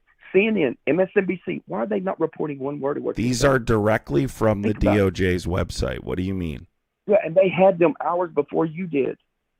You don't think those networks did? They had What is this guy talking about? I'm so confused. What's We're your talking claim about exactly? you are not, everything you're saying is not being reported in the major networks. CNN and MSNBC, they have over 300 people just at CNN going over this. I'm not Most of them quite. are law I'm degrees. not quite sure what you mean. CNN's not reporting. Everything that you're presenting is hearsay. That's not admissible. Admissible where? Everything that you're showing is, hey, I'm telling you that Trump did this. Guess what? You don't have it in the first person. How many witnesses have come out and said Trump did this to me? Multiple. None. What do you, guy? Show me the document. Show me your source. Hold on for a Show second. me your source, Have guy. you read? Show me your source. Have you read the files? Yes, we have. And guess what? There's more than that DOJ's before you have. What the DOJ under Biden, when they were, hold on. God, when they were what getting the you're conviction on saying Maxwell, doesn't make any sense. The only conviction. I think that guy's not all there, so I'm going to give him the benefit of the doubt. Like these are directly from the Department of Justice website. I don't know what you're asking me. I really don't, and I'm not. I don't think this is going anywhere. So I'm just going to move on because I don't think it's going anywhere productive. So I mean, just don't know what this guy's talking about. I really don't know what this guy's talking about. I really don't. I don't. I'm so confused. Christopher. 210 Rain, thank you for it's weird how little evidence they've looked at considering how much they like to do their own research. Listen, I don't think they want to look at the evidence. That's what I think we're dealing with here. But it is what it is. Like I said, if you're a Trump supporter and you've looked at the evidence, I don't think that guy's all there. I really don't. So I'm just going to move on. Multiple media outlets have reported on this. You can fact check me and just Google what I'm saying. Google Donald Trump Lake Michigan document. I mean, it'll just come up for you. I mean, I honestly don't know what you're asking me.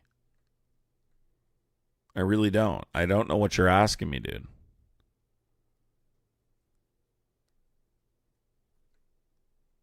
So weird. It's a weird kind of dynamic we're dealing with here. It's almost like these guys are like crashing because the end is near. I don't know. That's right, Illusion. Yeah. Illusion, thank you. Mother of Cat says they will take hearsay and bullshit as long as it runs out of the Trump regime's map. That's true. How many times did they, guys, do you remember like leading up to the Biden, before Biden dropped out, do you guys remember how many times they called Biden a PDF file? Like they used that word on a regular basis. That was their word, PDF file. They would call me a PDF file. They'd say, if you support Biden, you're a PDF file. And now all of a sudden it's like, guys, no, we have this really high burden of proof. We can't possibly accuse one of committing this category of crime.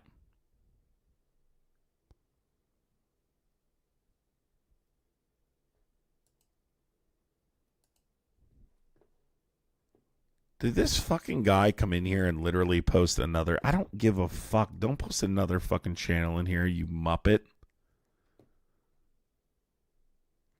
CNN is reporting this. What are these Trump supporters talking about? Oh my dear God, they're so far off. It's not even funny. If you're a Trump supporter, call in 908-652-3703. First of all, let me be clear about something, guys. I've been talking about this cover-up before most people were talking about it, before he even sat down with Ghislaine Maxwell. From that point forward, I was talking about a concerted effort to conceal this.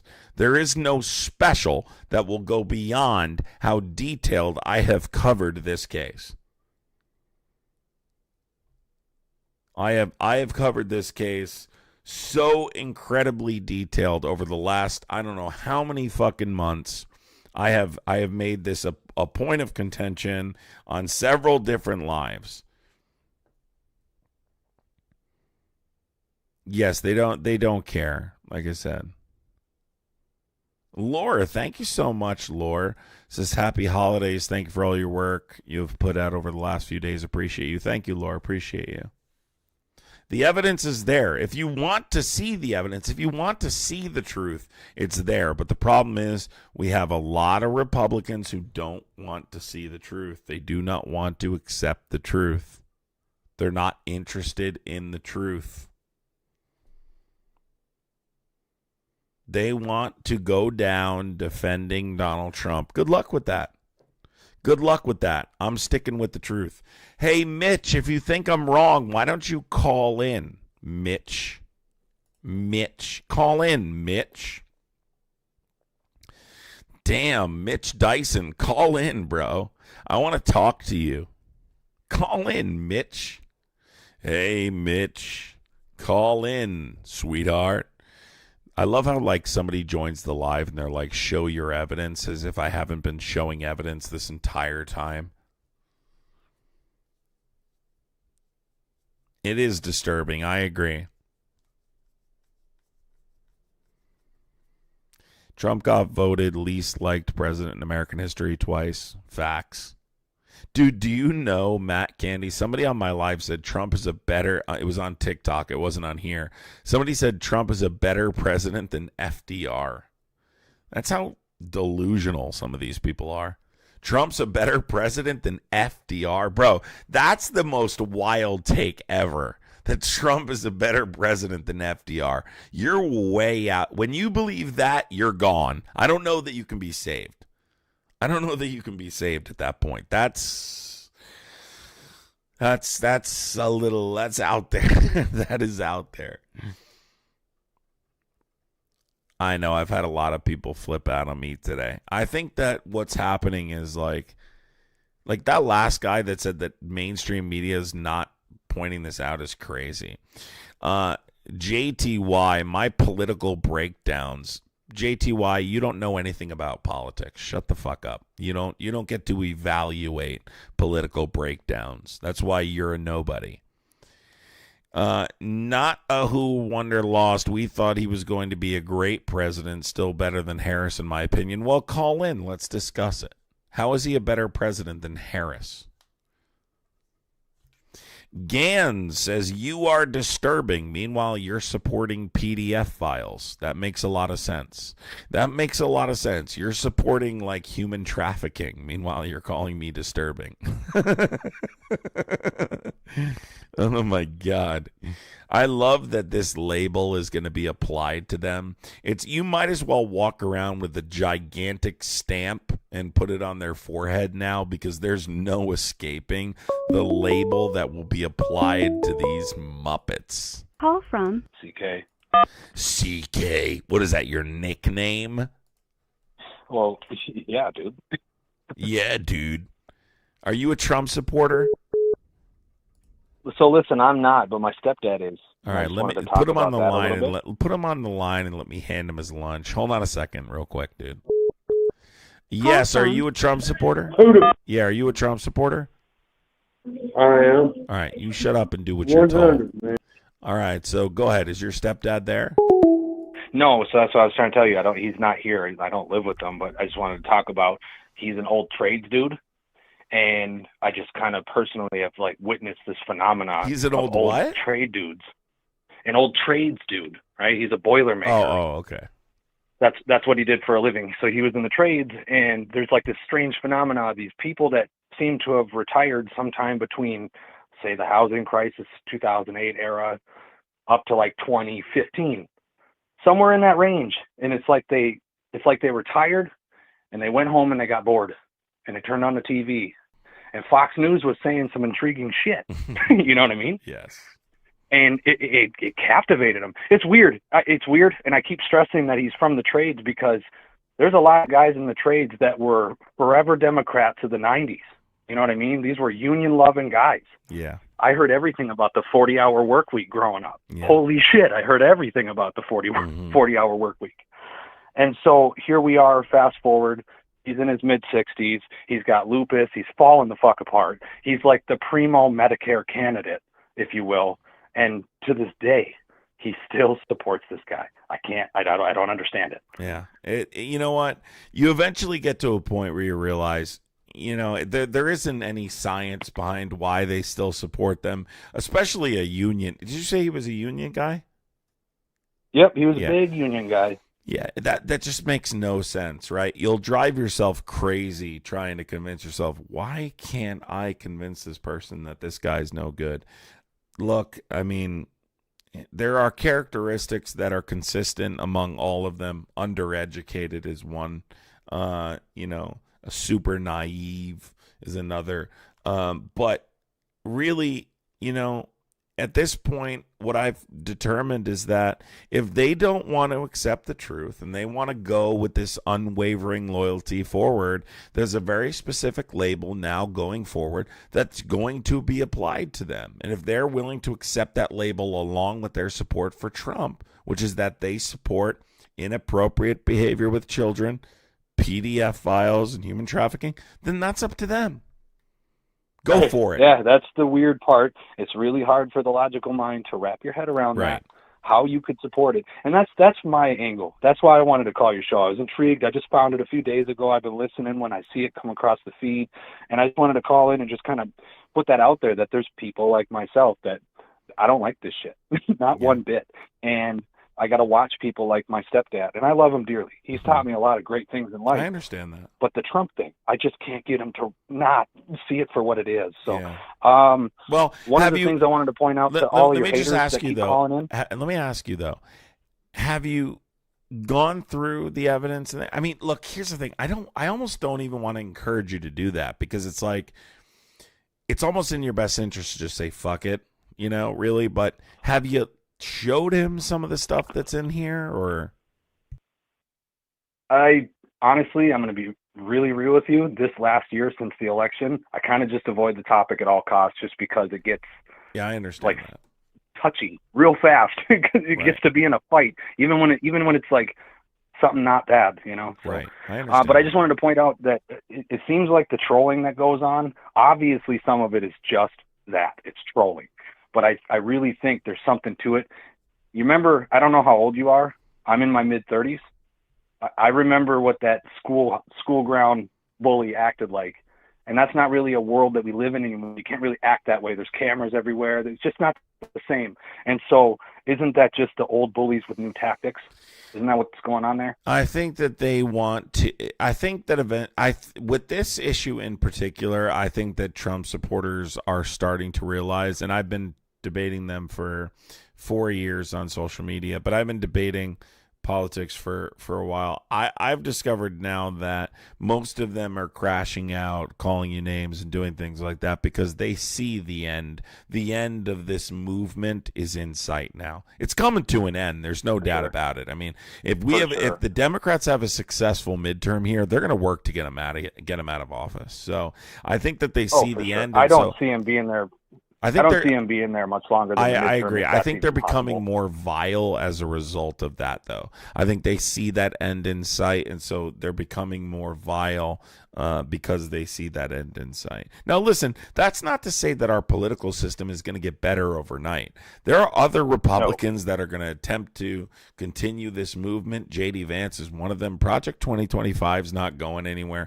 But Trumpism, right, this MAGA kind of idea is not long for this world. It's really not. He can't escape his bad behavior forever, and I think that they recognize that, and so their immediate response is to lash out.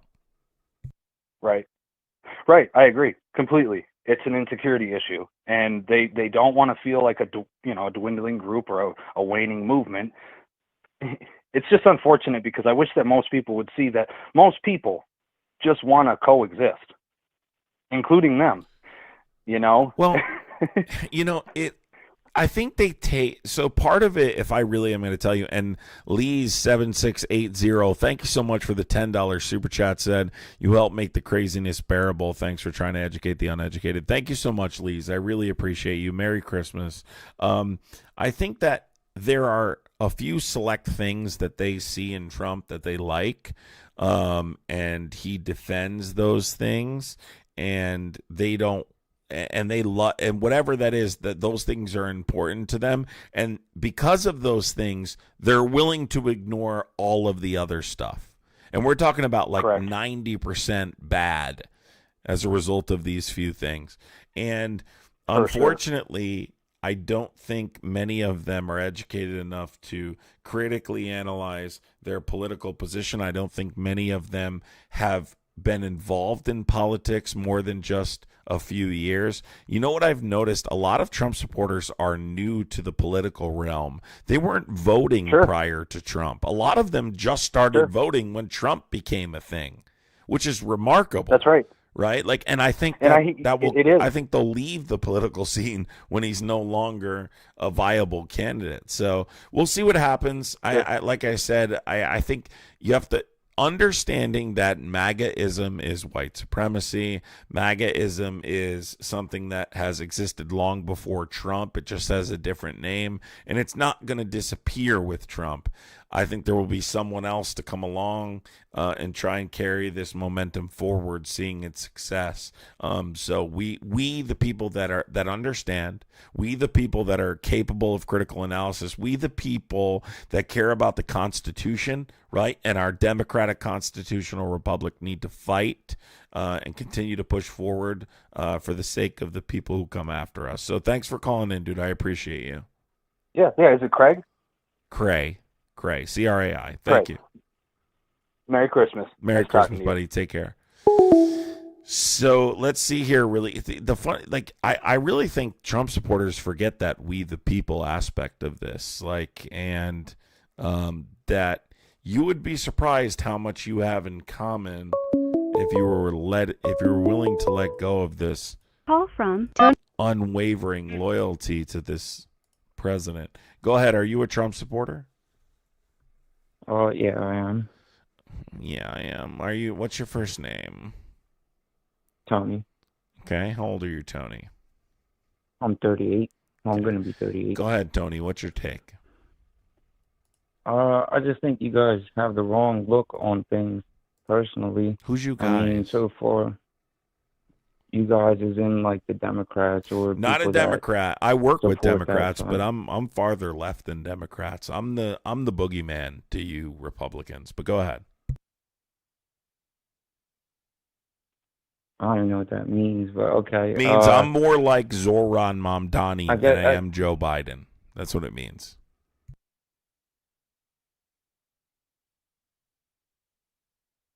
Okay, I don't even know what that means either.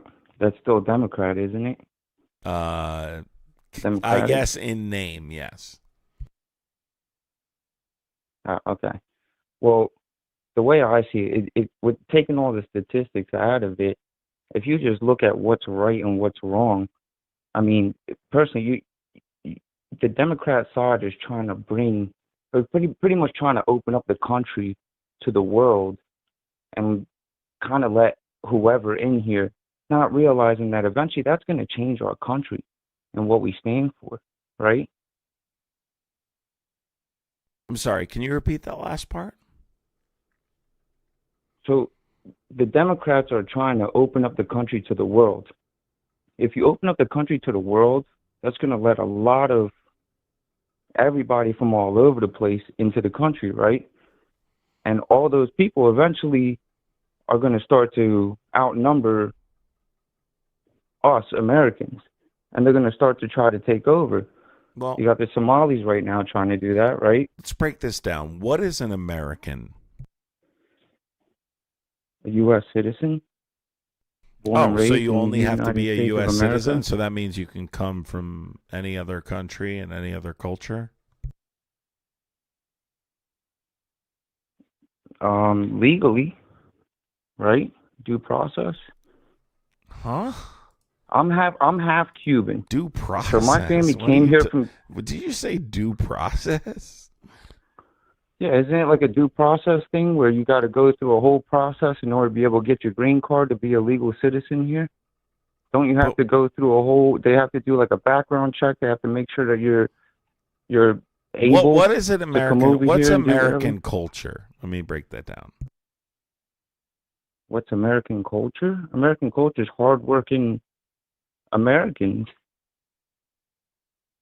What do you mean? So you People just that are have to working be hard hardworking and then? give back So to why the are country. you opposed then to immigration? I'm not opposed. I told you I'm half Cuban. My family came here from Cuba back in the late '60s. My dad was 4 years old when he came here. Okay, so but maybe I I'm was not born and raised understanding. here. I'm a U.S. citizen. Okay, so maybe I'm not understanding your point. Can you what's your point again? My point is, you guys aren't understand. Well, you personally aren't understanding that the more immigrants that we bring here, this is common sense, by the way. The more immigrants that we bring here, eventually they're going to start to outnumber Americans. I think I was and if confused they outnumber because Americans, means that they can outvote Americans, right? No. And if they outvote Americans, means that they can start voting in their people and who they want, right or wrong. Well, again, you said they're American citizens. Only American citizens vote, but you said due process. Due process refers to there's illegals here now that are able to vote. Right? I guess I'm Okay, confused. I'll listen. You Go ahead. said due process, right? Due process specifically refers to like the Constitution, right, and protections that guarantee fairness when the government tries to deprive a person of life, liberty, or property. So that's kind of why I got confused, because that has nothing to do with the process of acquiring citizenship.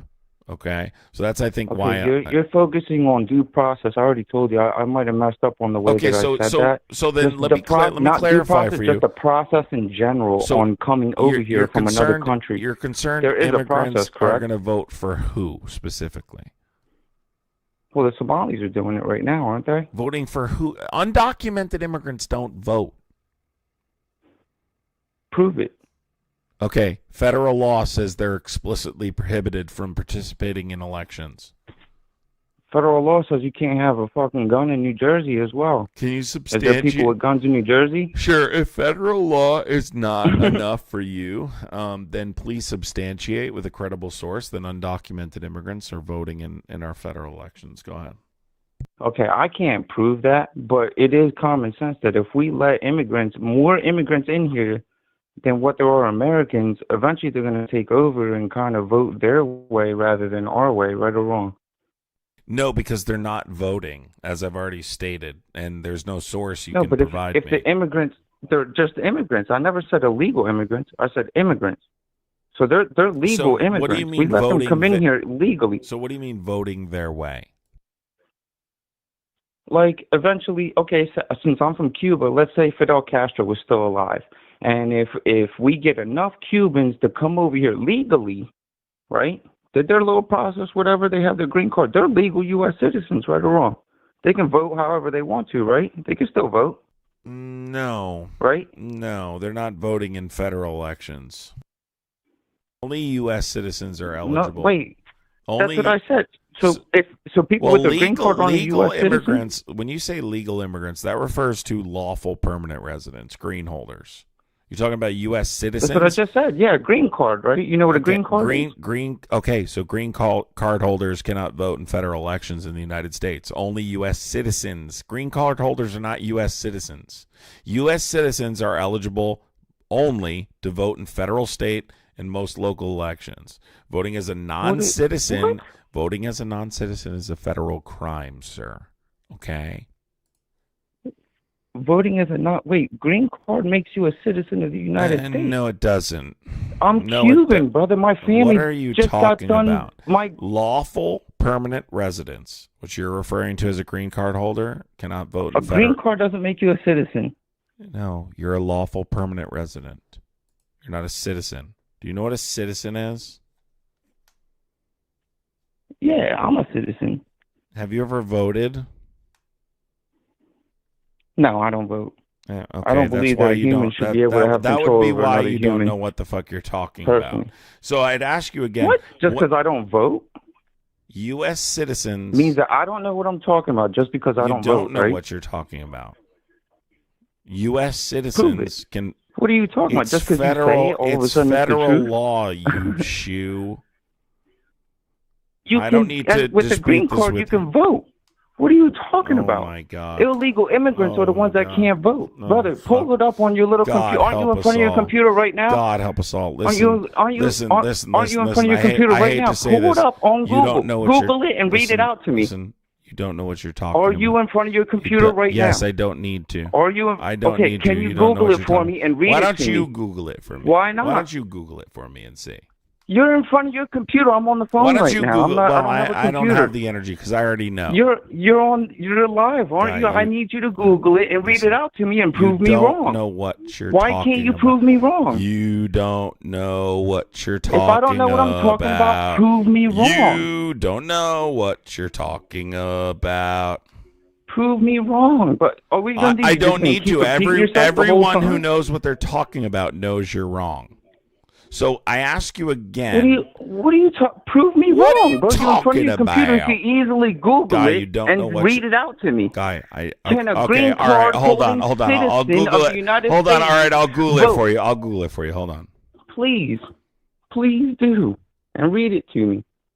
Because I'm pretty sure my family came here from Cuba, right, so here and we they go. all have their green cards. Legal They did it the right Hold way. on, this is right from Google. Legal immigrants, including lawful permanent residents, green card holders, cannot vote in federal elections in the United States. Only U.S. citizens are eligible to vote in federal, state, and most local elections. Voting as a non-citizen is a federal crime and can result in fines, jail time, and deportation and loss of immigration status. A small number of people are allowed as non-citizens to vote in local elections, but this does not extend to federal elections. Now, would you like to apologize to me? That's BS. Well, I guess Where the hell did you get that live from? and you learn. You live and you learn, buddy. That's not true.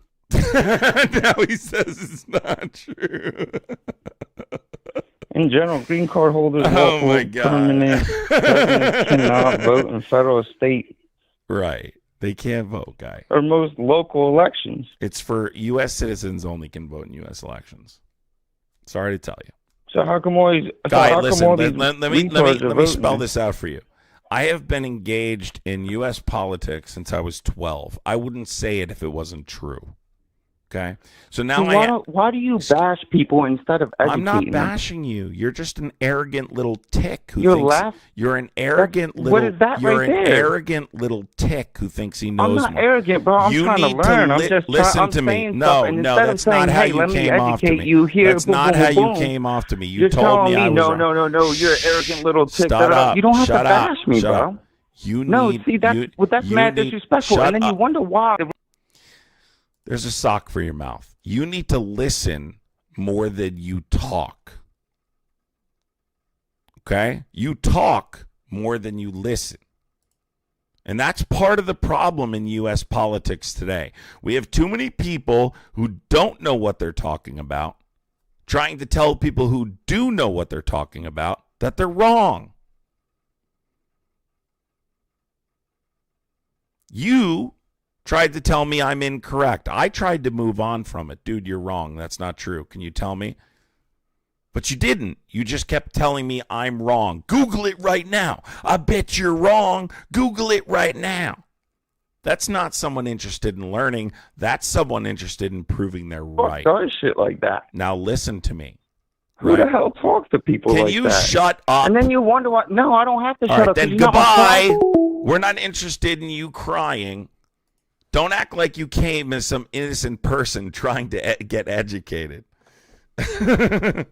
When people are interested in being educated, they say, hey, Adam, now I have a question. Are people who are non-citizens allowed to vote? Are people who are legal residents allowed to vote? And I say, oh, no, they're not allowed to vote. But I told you, I tried 4, 5, 6, 7 times to tell you that they're not allowed to vote. And you tried to tell me that I was wrong and I must Google it. And I said, I don't need to Google it. I know I'm right. And you said, no, Google it right now. Bet you're wrong. Google it right now. What are you, scared to Google it?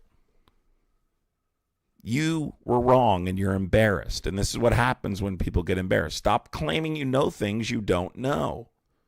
This is far too common today. Far too common. Call from.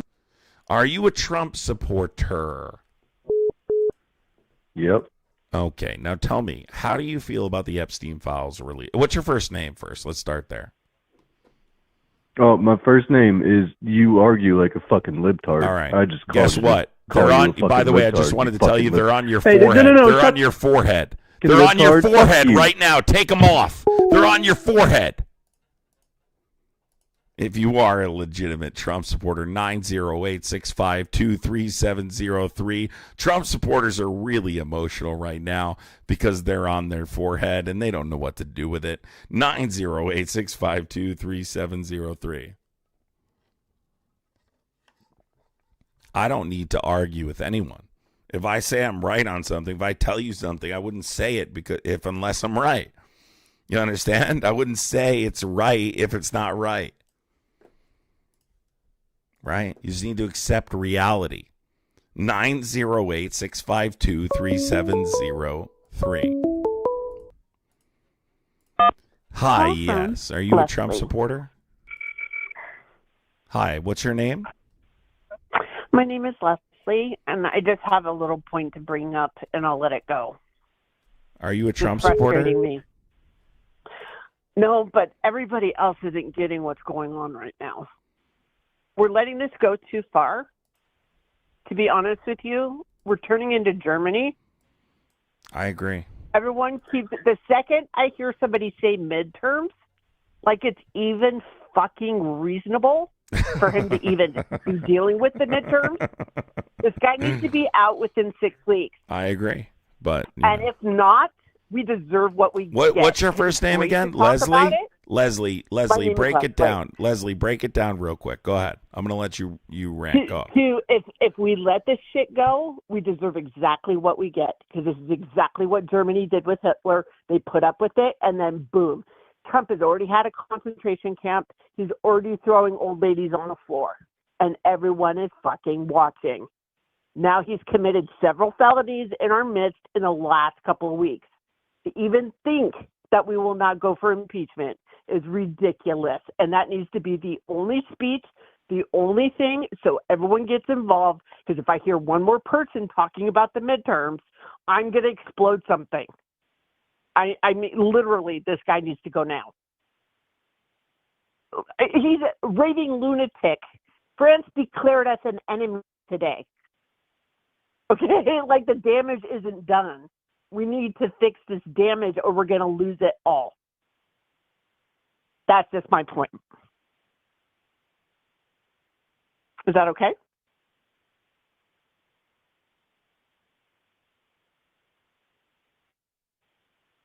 Where did Leslie go? I'm here.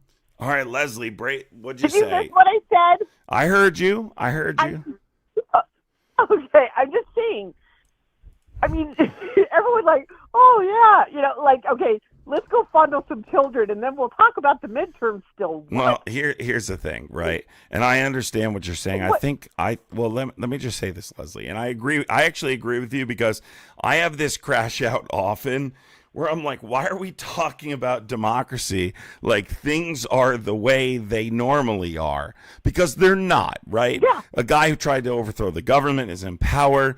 A guy who's clearly doesn't care about the laws in power. Why are we talking about things as if we're dealing with our system under normal circumstances? We're not. And so I agree with you. Yeah. But I will say, I think people that say that are merely trying to find some kind of resolution to what's going on, and that if we have a tidal wave, which I expect is going to happen anyway during the midterms, that it will allow us to have enough Why are vote. we even going there? Well, because I think people are thinking about articles of impeachment and whether or not you can have enough votes to convict and remove him. Paying people off, like manipulating witnesses to go away, is not impeachment.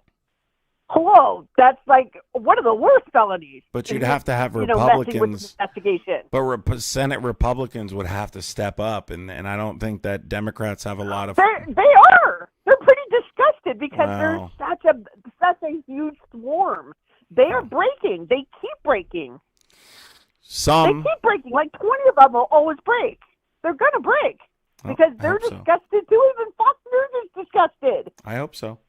So it's like, why we're even talking about it? It's like, it's pathetic. It's like we're gonna get exactly what we deserve if we don't sit there and say we're done, and everybody say we're done and we're gonna do something about it. I think that people are just concerned about not having enough votes to be able to remove him. You can bring articles of impeachment with a simple majority, but people want to be able to remove him from office. If you don't have the votes but if you don't have the votes to remove him, then I just think people are trying to allow themselves the ability to think about an end date. It lets them get to the next day. And I understand that because for me personally, I feel the same way. I don't know. I'm just saying, when you say midterms to me, my stomach turns.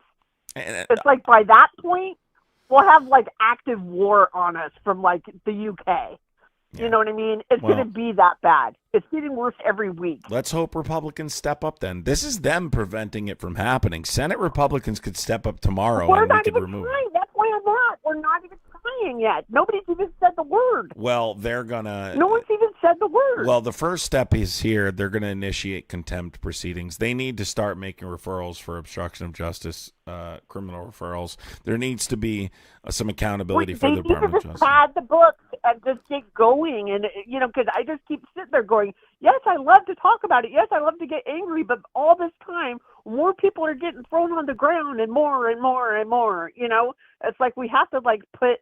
Don't you realize you have to put the hole down, and kind of fix it before it explodes?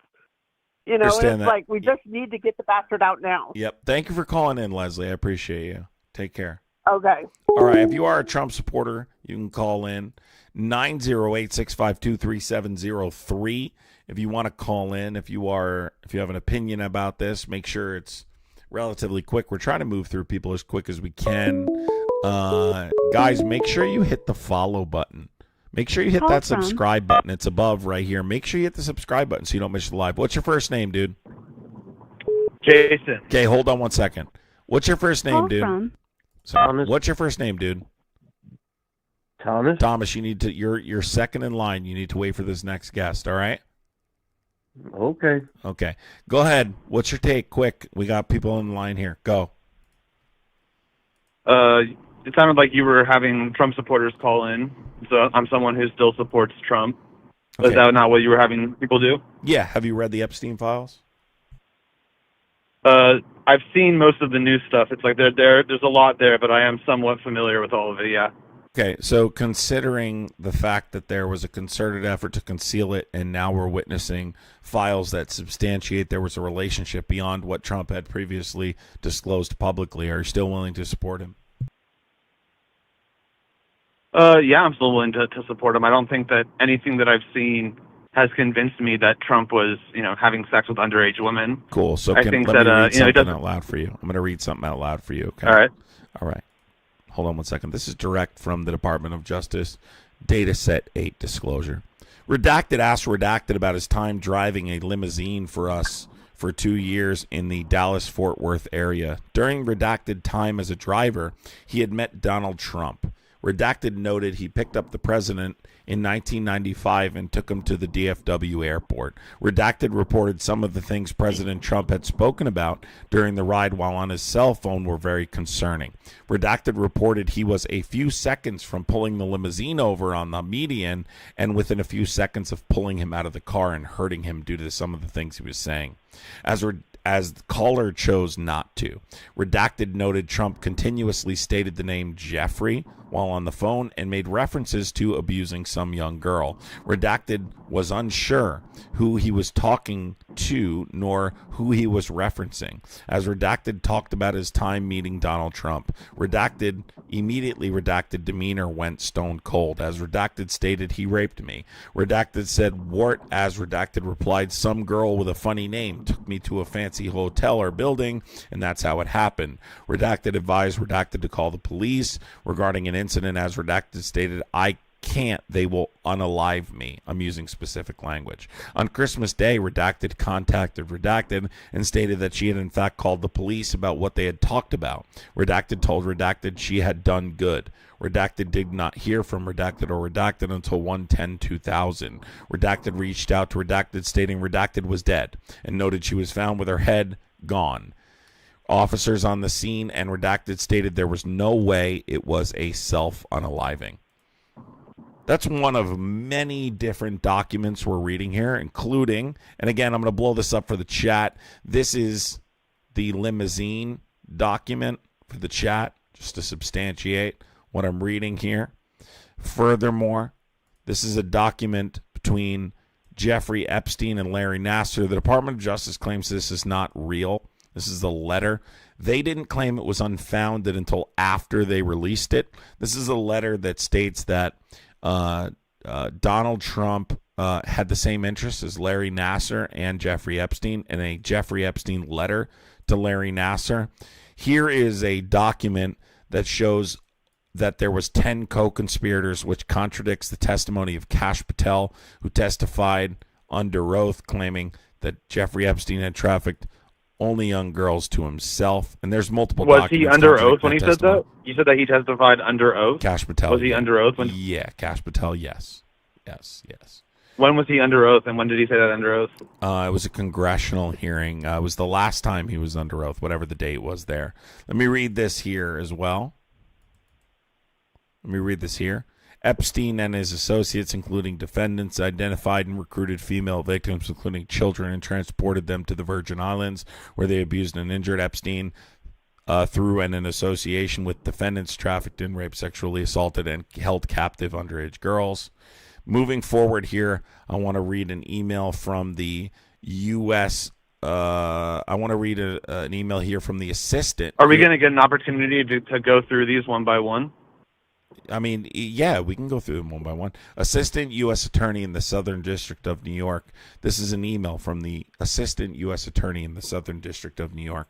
For your situational awareness, wanted to let you know that the flight records we received yesterday reflect that Donald Trump traveled on Epstein's private jet many more times than previously has been reported or that we were aware, including during the period we would expect to charge in the Maxwell case. In particular, he is listed as a passenger on at least 8 flights between 1993 and 1996, including at least 4 flights on which Maxwell was also present. He is listed as having traveled with, among others, at various times, Marla Maples, his daughter Tiffany, and son Eric. On one flight in 1993, he and Epstein are the only 2 listed passengers on this flight. On another, the only 3 passengers are Epstein, Trump, and then 20-year-old Redacted, probably a victim. On 2 other flights, 2 of the passengers, respectively, were women who would be possible witnesses in the Maxwell case.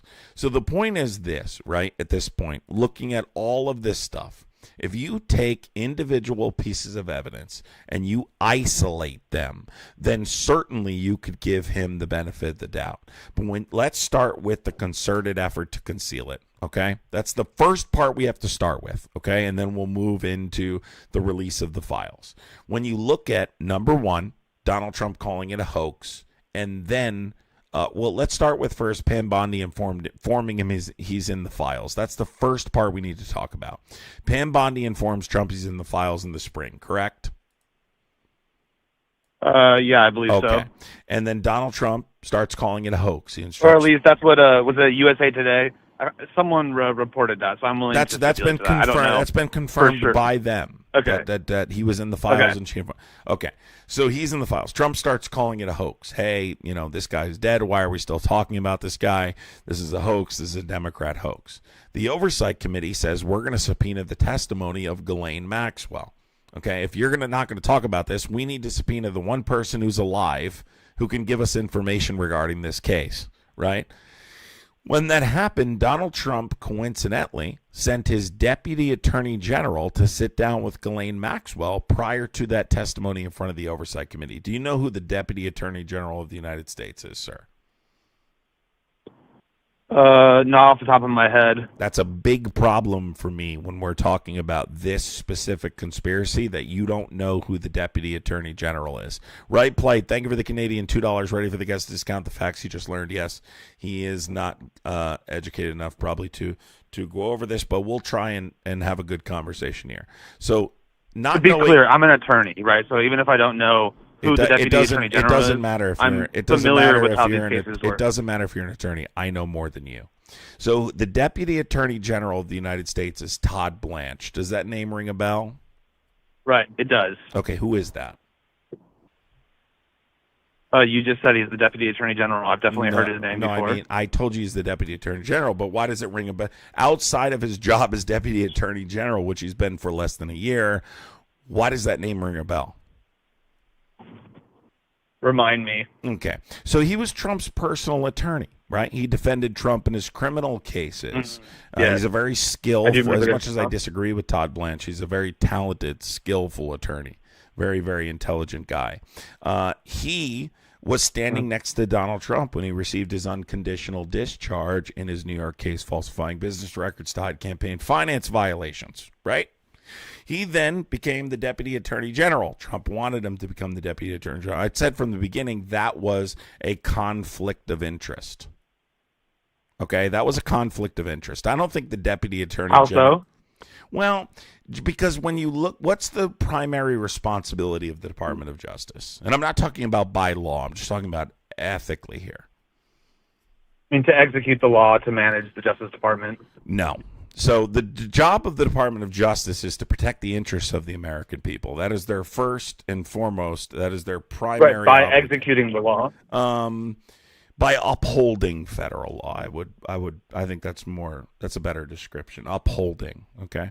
So the deputy attorney general coincidentally sits down with the only living person that could criminally or ethically implicate the president of the United States. Can you give me one logical, reasonable explanation why the deputy attorney general, who was Donald Trump's personal attorney just months prior, would sit down with an already convicted sex offender with no ongoing criminal investigation, quid pro quo?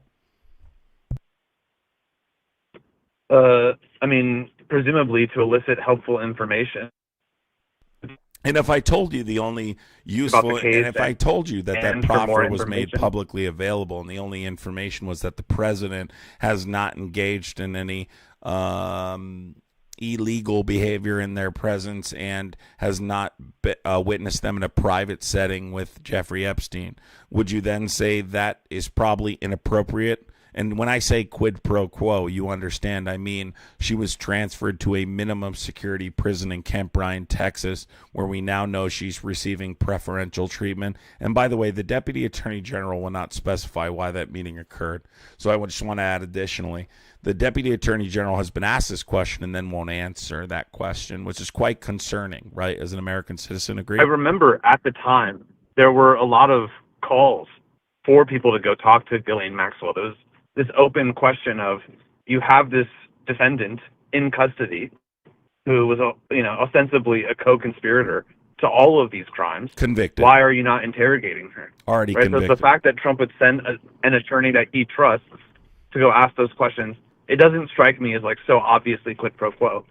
Really? So you don't think that it's a coincidence that the Oversight Committee makes publicly available that they're going to subpoena the testimony of Ghislaine Maxwell, and that the Deputy Attorney General, who was previously representing him as a criminal defense attorney, rushes down and sits down with that person, and then less than a week later she gets transferred, rewarded for that meeting, and nothing came out of it other than the president didn't engage in anything unlawful or unethical? You don't think that that's at all concerning? Because innocent people don't interfere with an investigation by the Oversight Committee. You don't send your Deputy Attorney General. By the way, the president's supposed to maintain clear boundaries between him and the Department of Justice, regardless of whether or not it falls under the executive branch of government. Why is the Deputy Attorney General sitting down with an already convicted sex offender? Furthermore, the survivors of Jeffrey Epstein said, why are you doing this? We could give you information. If you're looking for information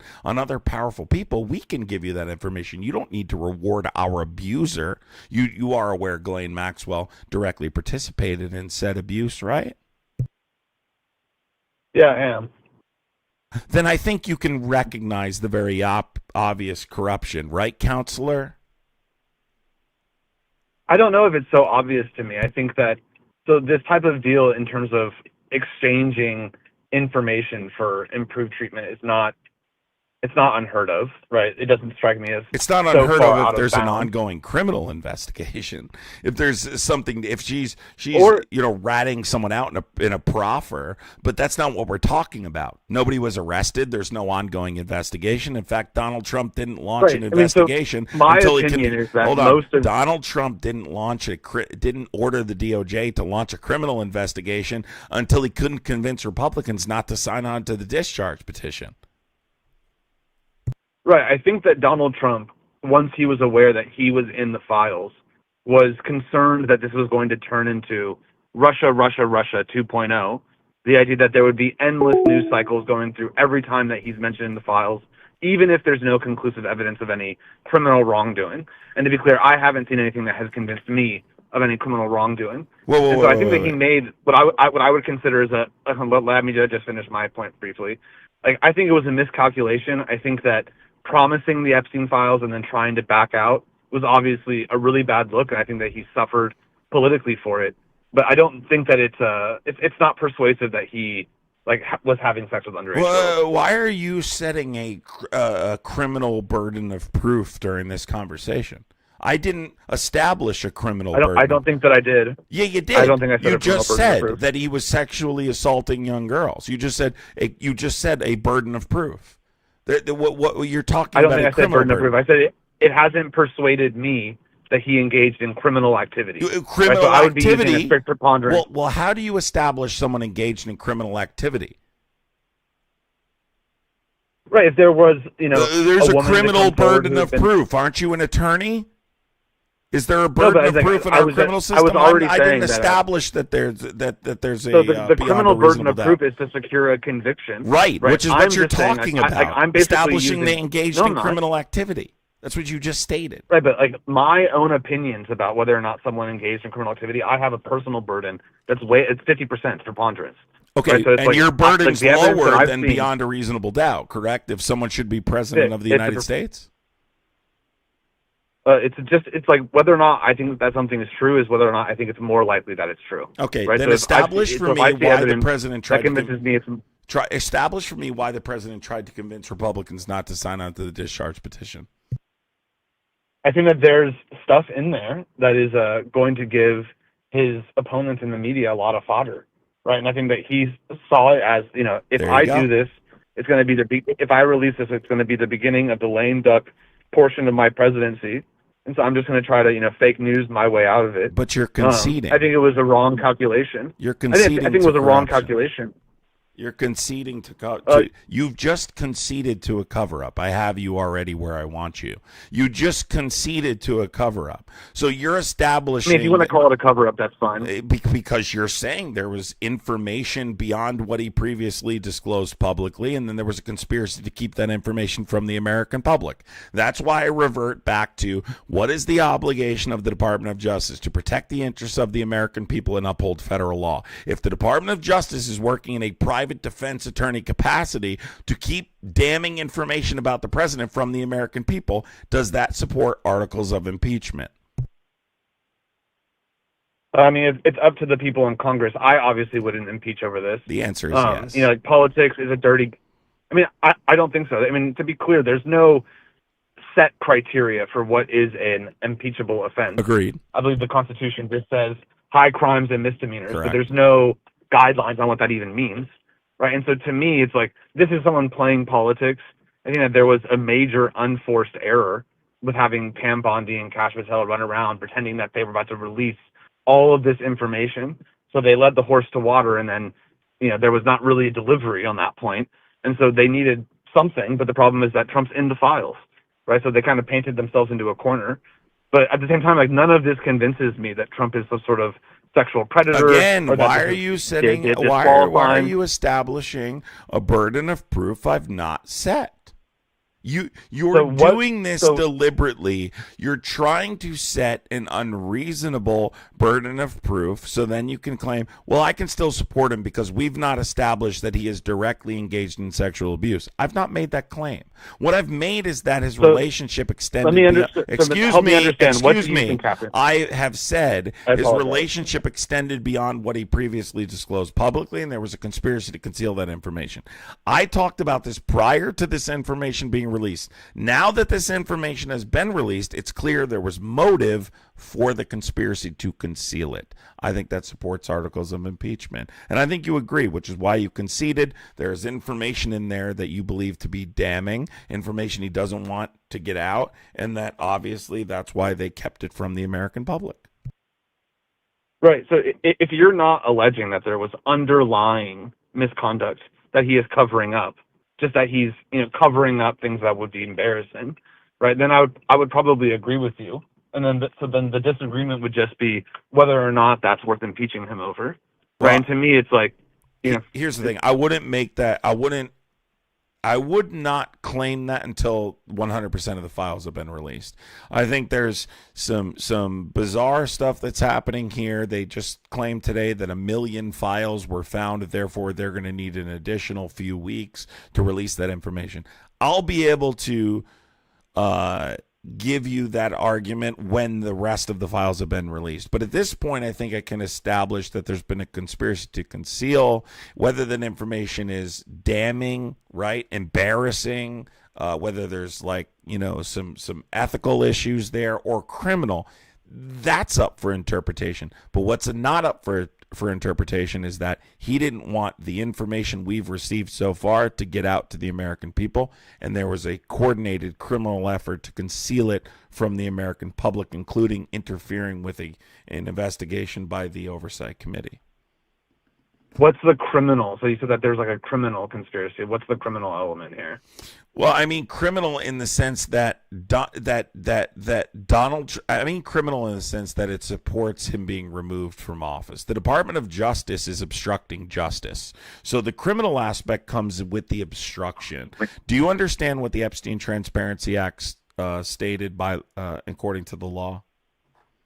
Have you read it? I haven't read the actual bill, so but all my understanding files is that it related. required disclosure Sure, I'll of explain. all files, no problem. I'll but explain. for all files related to Epstein that were non-exempt, right, need to be released within 30 days in downloadable format to the American people. That was the 19th.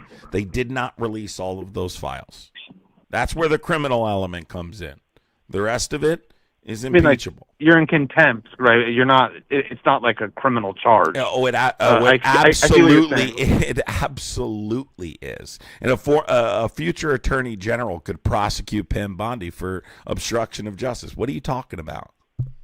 Yeah, so they could be prosecuted for obstruction or for be held in contempt of court. They could, yeah. But it's not a standalone crime itself.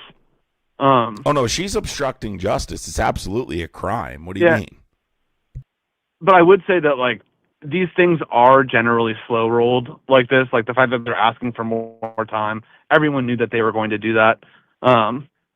It's like they obviously have a bunch of like low level staffers like furiously going through and trying to redact things, as proven by the fact that they have people just putting black squares on stuff rather than fully redacting them. Yes. I guess that, like for me, it's like these are you have politicians and lawyers at the Justice Department playing hardball with each other. To me, that's somewhat within the norms of how like adversarial political bodies deal with each other. None of this strikes to me as rising to the level of warranting impeachment.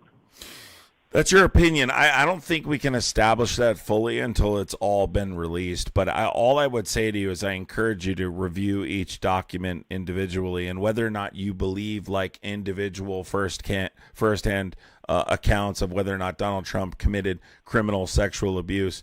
He didn't want this information to get out publicly. And so was there a conspiracy to keep this information from the public? And can you trust this administration going forward if the president is ordering his former personal attorney, now acting as the deputy attorney general, to conceal information from the American public? You are establishing, right, that I need to reach a criminal burden of proof. I don't need to reach that's I'm not saying Donald Trump's going to be criminally prosecuted. I'm just saying he shouldn't be president at this point. Now, when all of it's released, I think we can have a conversation again. Yeah, so I am familiar with most of the pieces of evidence that you identified. I hadn't seen that email from the U.S. attorney from the Southern District of New York, but I was familiar with the first document that you read. That even when I read it myself, it was a little unclear to me, maybe because of the redactions. At some point, the person who they're describing their testimony seems to shift. At first, they're describing some limousine driver who's claiming that he heard something, and then it shifts to the testimony of some accuser. To be clear, like none of this testimony has ever been vetted by cross-examination. I believe that this testimony is from like 2016 and never went anywhere. And I'm agree. not like gonna. No, I agree with you. That's why I'm saying if you isolate one piece, like one document, and say, okay, then I guess you could give them the benefit of the doubt. All right. Well, the second one is this letter to Larry Nassar, which I think is an obvious forgery. Right? There's no evidence that Jeffrey Epstein or Larry Nassar had any sort of relationship. The idea that he would just send him a postcard of all people with this like political bomb in it. Like, you really think that Jeffrey Epstein sent that to Larry Nassar? Also, it's like, I'm pretty sure that the time on the note card, like it's like it was returned service, but like it's not even clear that he was able to send that. Well, right, so to me that is also can I just say really highly quick? You say it's not clear that he was able to send that. Well, we have evidence now that he was actually receiving preferential treatment in prison. So his final phone call was to his longtime girlfriend, who he claimed was going to be a phone call to his mother. Right? That wasn't recorded, right, as a favor to him. So I'm just establishing this is a guy that had major connections. And again, I'm not 100% saying that's 100% legitimate. And that's why I'm saying if you isolate a piece of evidence and you take it and say, okay, this piece of evidence by itself, does this mean? No, but if you take everything together, how many people are lying? And regardless, Trump didn't want this to get out to the American people. So that still substantiates there was a cover up, right? He didn't want this to get out to the American people, true or not. So that still establishes there was a conspiracy to keep this from the American public. I don't know. I mean, all politicians conspire to prevent harmful information about them to get out to the public. Every politician does. Not to this extent. When we're speaking about when we're talking about Jeffrey Epstein, like this was someone who apparently seemed to know everyone, was extremely well connected, and everyone, I think, has tried to distance themselves from him now that he's become this like infamous supervillain. Trump is not unique in that. And again, like it's like you might, I understand that someone who's not a supporter of his, you might look at the fact that he's trying to prevent this stuff from going out as like this conspiracy or this horrible thing, and like whereas like I look at it as like like this whole thing was an unforced error. If you weren't droning on about this, like no one would have even asked about it. But at this point, it's like this is politics. Like it is what it is. Like I said, I would be interested in having a conversation with you further once all of it's released, and then we can go from there. Thanks for calling in. Appreciate it. All right. Yep. If you're a Trump supporter, you can call in 908-652-3703. Yeah, I think that people, like, when we have these conversations, they try and establish, like, an unreasonable burden of proof. Okay, hey, I don't think this is enough evidence that this guy directly engaged in SA, for instance. Well, I'm not saying that there's proof that he engaged in SA enough to criminally convict him. I'm simply establishing at this point that there is embarrassing and or damning information, and there was a concerted effort to keep that information from the American public. What about a Trump voter? What do you mean? You mean a non-Trump voter? If you're a non-Trump voter, you can call in. I just ask that you speak quickly.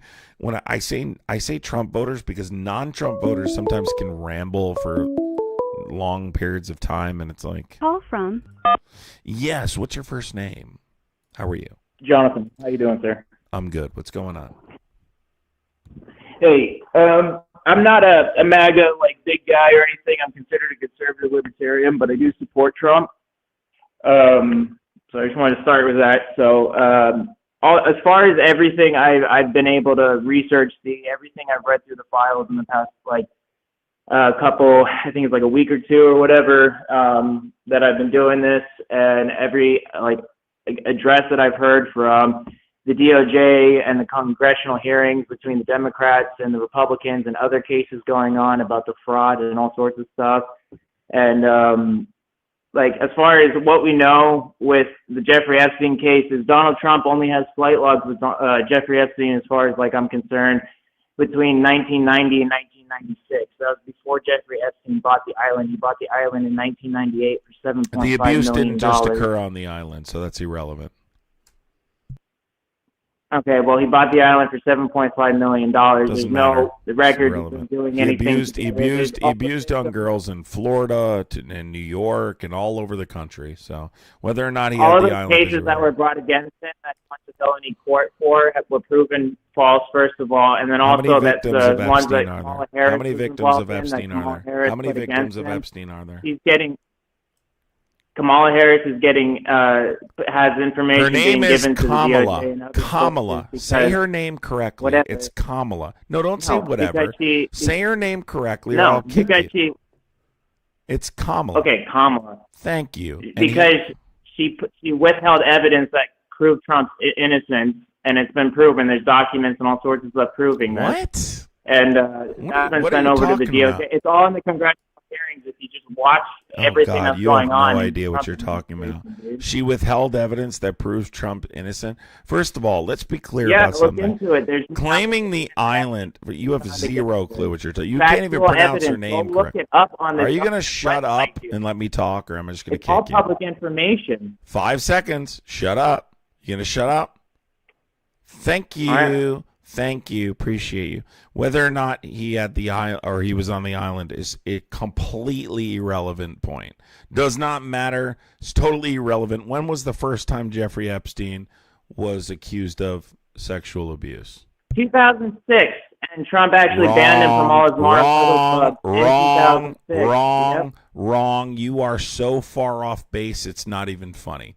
He was first accused in 19... The only actual thing that's on the government website. Look at the trials. They're all public. He was arrested in 2005. How was he first accused in 2006?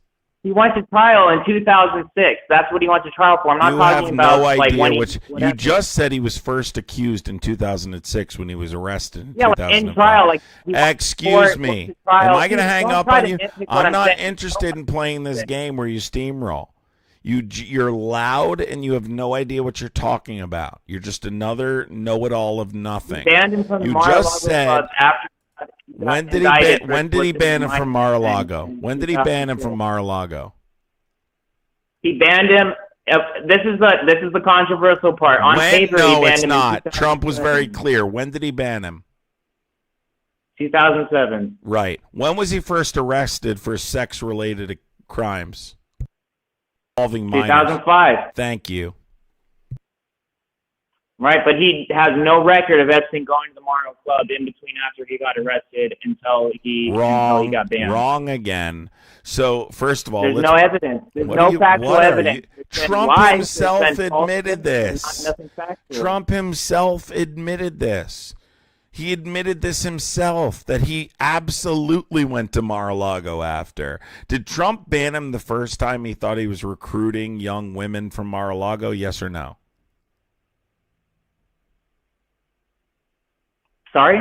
Did Trump ban him the first time he heard he was trying to recruit young women from Mar-a-Lago? Yes or no? I don't think he knew about like any kind of pedophilia thing. That's like not when, what I, is that what I is that what I asked you? Is that what I asked? Is that what I asked you? Is that what I asked you?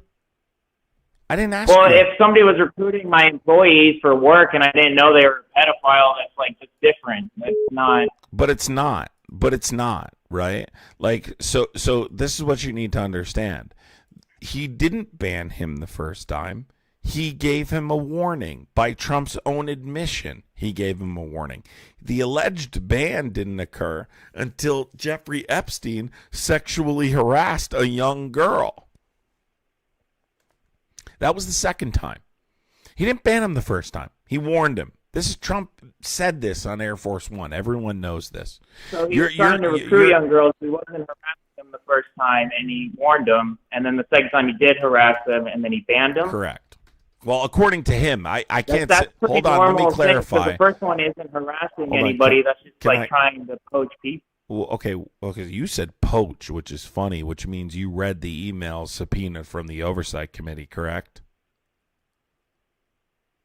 This is how much. Why? Because I know that much about this case, that I can literally recognize that you read those subpoenaed emails from the Oversight Committee. The word poach comes from an email sent from Epstein to Ghislaine Maxwell. They used the word poach.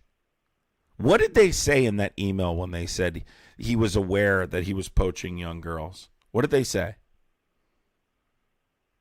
I don't know, man. Refresh me. Yeah, you know damn well, fucking liar.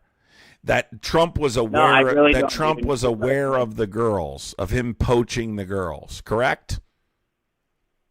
Yeah. Yeah. So if Trump was aware, can I ask you a question? If you owned an establishment, right, and someone who had already been arrested for a sex-related offense was trying to poach young women from your establishment, would you ban them immediately or give them a warning? From what I understand, and this is what I'm saying. Like, I'm more than happy to be corrected, but from what I understand is that the first warning came before the arrest. He's not established. No, it didn't. It was when did they buy Mar-a-Lago? I don't know the exact date off the top of my head. I'm not asking for a date. I'm asking you for a year. I thought it was like in the 2000s, like early 2000s. Well, we're talking about the 2000s right now. I mean, early 2000s, like before, obviously, like before 2010, before 2005. So here's the thing: you have very little information about this case. You don't know enough about this. That's not true. So let me just establish this for you here, and I'm trying to ask this in a way of a question so you can understand. If a guy who you know is creepy, and let's not pretend he didn't know he's creepy. He knew he was creepy. Trump has admitted since everyone knew he was into young girls and everything. If you hear that guy's trying to poach, and I know you read the emails because you used the word poach. Poach is a word used by Epstein. So I know specifically you read those emails. Would you ban them immediately or would you give them a warning? I want you to give me an honest answer. An honest answer, if that's all the circumstances and that's like 100% factual on the circumstances, then yes, I would ban it immediately. There you go. So, and that's a small factor here. So now I ask you, right? And again, with the previous attorney that called, We're not talking about a criminal burden of proof. We're just talking about damning, potentially embarrassing information at this point. I'm not willing to go further because obviously I don't think it reaches the beyond a reasonable doubt criminal burden of proof. Why did Donald Trump try and keep these files from the American people? So you're saying it's not like criminally indicted, like it's not going to get him in trouble, but it's just embarrassing and he covered it up. But I don't know. I'm saying at the very least. I'm not saying that. Is that what you're saying? Well, I'm saying I'm saying at the very least. Sorry? I'm saying at the very least. I'm saying I don't know. It's potentially more than that, but I'm saying at the very least, right? There's damning / embarrassing information he wants to conceal. We've established, right? Or do you want to go over that? Like my thoughts on that, considering the situation, considering how much people have tried to slander different people, not just Donald Trump, not just Republicans, but just on the ground floor, citizen to citizen, the cancel culture that we have right now and the things that are happening, if it's not like a criminal crime, like if he hasn't done anything that he can be tried for that's a criminal crime, but he's related to things. There's a lot of people in the world, like Michael Jackson, who people believe is innocent, that was in pictures with Jeffrey Epstein. Yeah, have you looked into people why? Who are involved that Have you looked into the relationship? hang on. There's people that are involved that are like innocent, but they're involved because of what Epstein was. But it would totally ruin their careers and who they are as people and everything that like there's death threats and all sorts of people would like want blood. So it's like, I don't know, man. As far as everything goes, if it's not a crime and he hasn't done anything that can get him in trouble legally, like I understand why you would cover that up. Do I think it's right? No, I think that's stupid to do as a president. I think that's stupid, dude, especially if you're not actually like a criminal or you didn't do anything wrong. Yeah, I agree with that. That's why he's not getting the benefit of the doubt. But I just want to be. But do I think he should be impeached over it? No, it's pretty. Well, no. I don't know, man. You can't say both. You can't have it both ways. You can't say there's potentially damning information and he shouldn't have done that, but he shouldn't be impeached. That's not how that works. If the Department of Justice is trying to conceal information that they are bound by law to provide the American people, well, it's the same thing as like everybody like doing the thing with. And I'm not trying to like maybe this isn't the best example because I'm not trying to be like, well, Democrats did this, but so Please let's don't. just like hypothetically, what I'm trying to say is like there's people who have done things, you know, that have like made them look bad, but they didn't do anything wrong, and people's like careers and their everything has been destroyed by it, but there's nothing that's wrong other than speculation, and that's like not really, and you can't have that in we can't have that kind of mistrust in our presidency unless there's actual factual evidence that he was abusing and doing these like horrible things. No, but they're in. So I understand if there was no evidence proving it, but if there's evidence proving it and we find it out later, yeah, dude, I'm all for like finding his house and doing whatever. The problem here, but I'm just saying, let me explain something. Far, let me explain something here. Here's the thing. First of all, he's the president of the United States. Okay, he's the president of the United States. You're saying we should just trust him even if he's keeping information from the American public that the American public demand be released? The American public, hold on. The American people are the reason this bill passed. It passed with one nay vote in the House and unanimous consent in the Senate. It passed with an overwhelming supermajority, right? A veto-proof bill because the American people demanded it. I want to correct one piece of misinformation you said earlier. You talked about Michael Jackson.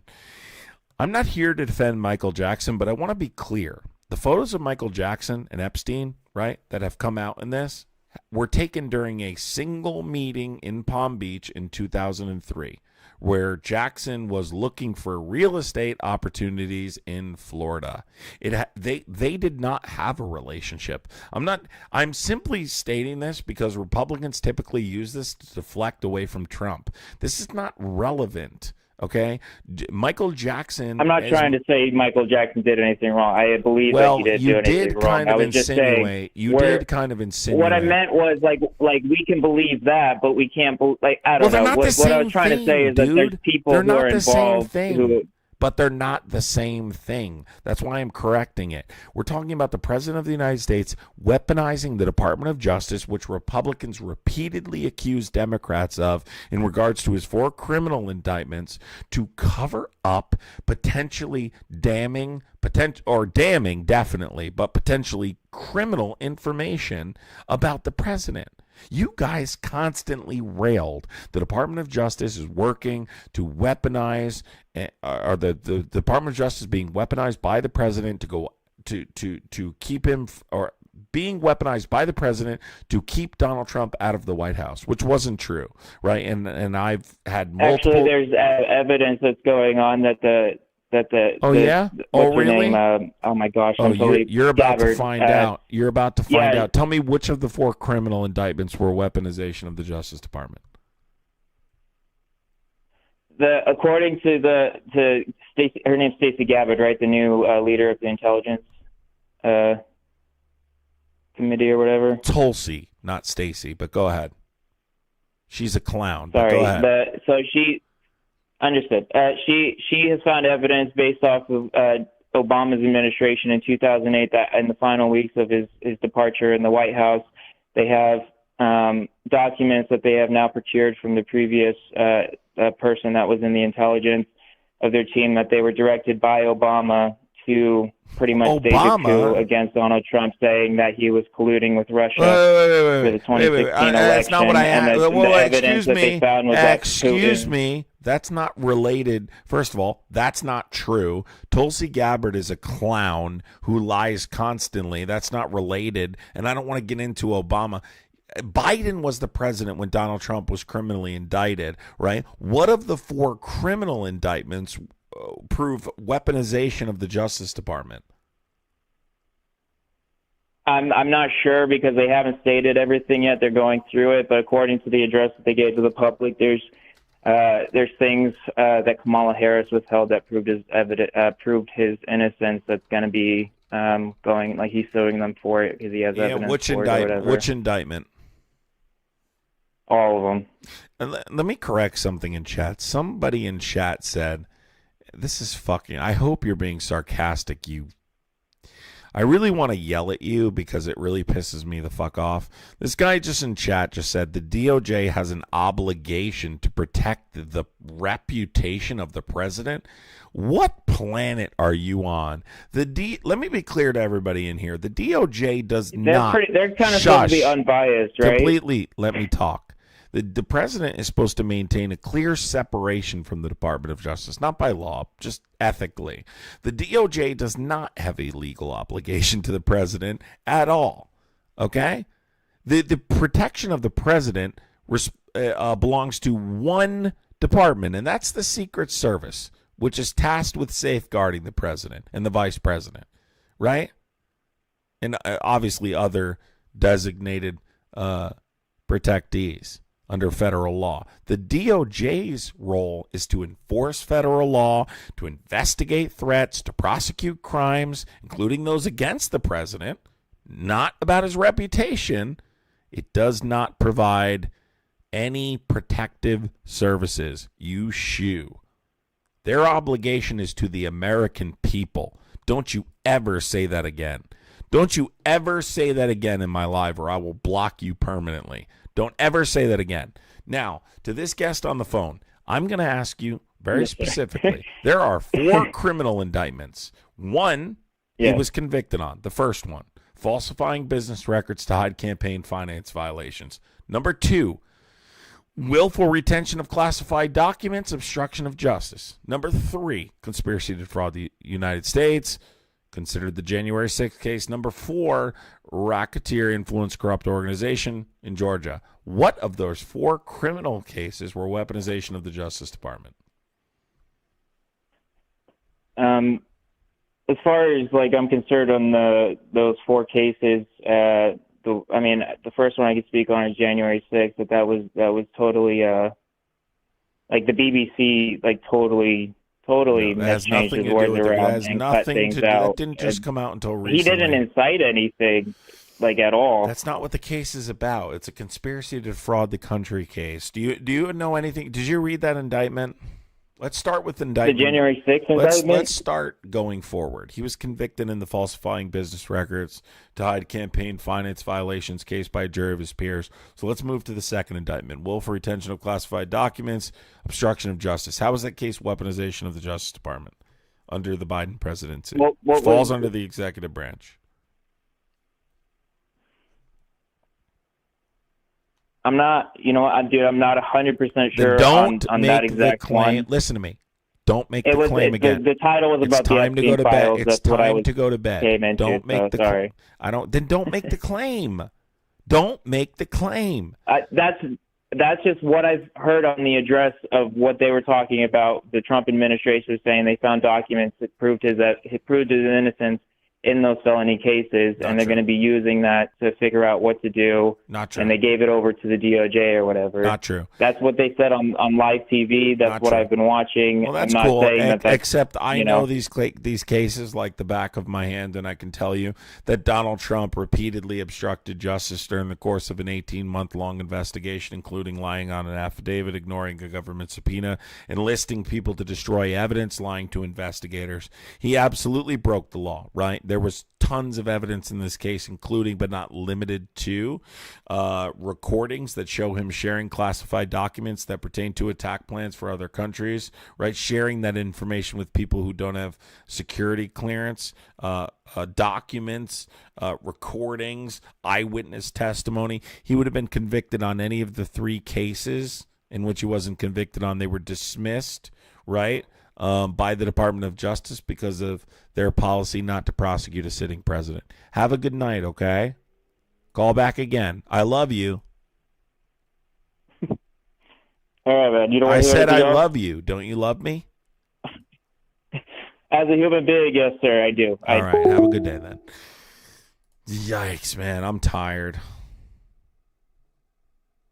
I'm running out of steam, everybody. I don't know how much more I can argue these points.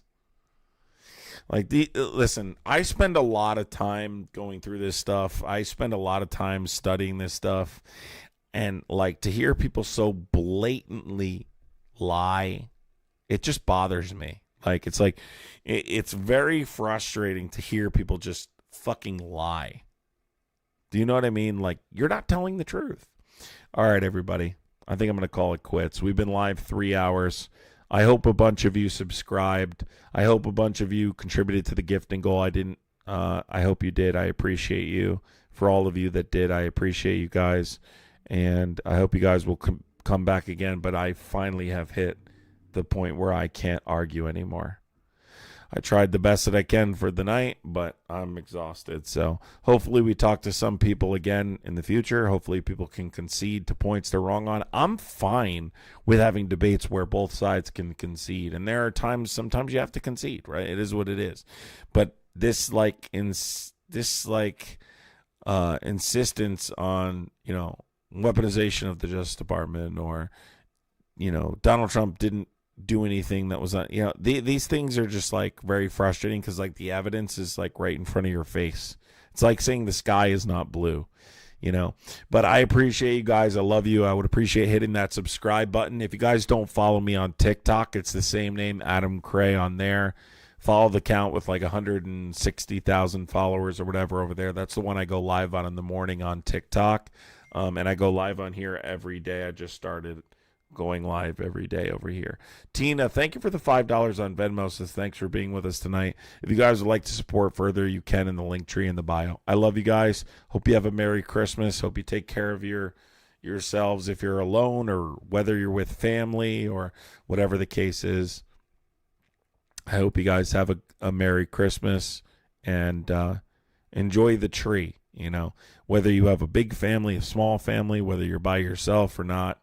Whatever the case is, try and enjoy it the best that you can. So, I love you guys. Take care. Merry Christmas, and thank you for the support. I'll see you guys, obviously, if not tomorrow, the day after tomorrow. So, Merry Christmas, everybody. Be well. I appreciate Heidi girl, thank you for the $100 super chat. W Heidi, thank you so much, Heidi. Big W, Heidi. Thank you so much, Heidi. Thank you, Maria Liss, I appreciate you. I think I'm saying that right. Marilis, thank you so much. I appreciate you, Marilis. Heidi, Heidi, and Merry Christmas, everybody. If you guys haven't considered becoming a member of the channel, do. You guys won't regret it. We are super fucking active over here, super fucking active on TikTok. So one thing you will always get is me being active as hell in the morning and later in the day. So I try and be as active as I can. So yeah, because that's where we're wrapping up Not All Wonder or Lost. So I'm sorry, but you can call tomorrow, or if we're not online, tomorrow's Christmas, so we might be online the next day. But Heidi, thank you so much. I really appreciate you, Heidi. Seriously, thank you so much, Heidi. Merry Christmas, everybody. I really hope you the best. Hope you have the best holiday you possibly can, no matter your circumstances. And turn on The Christmas Carol by George C. Scott, 1984. That's a great one. So, love you guys. Be well. Merry Christmas, everybody. Take care. See you soon.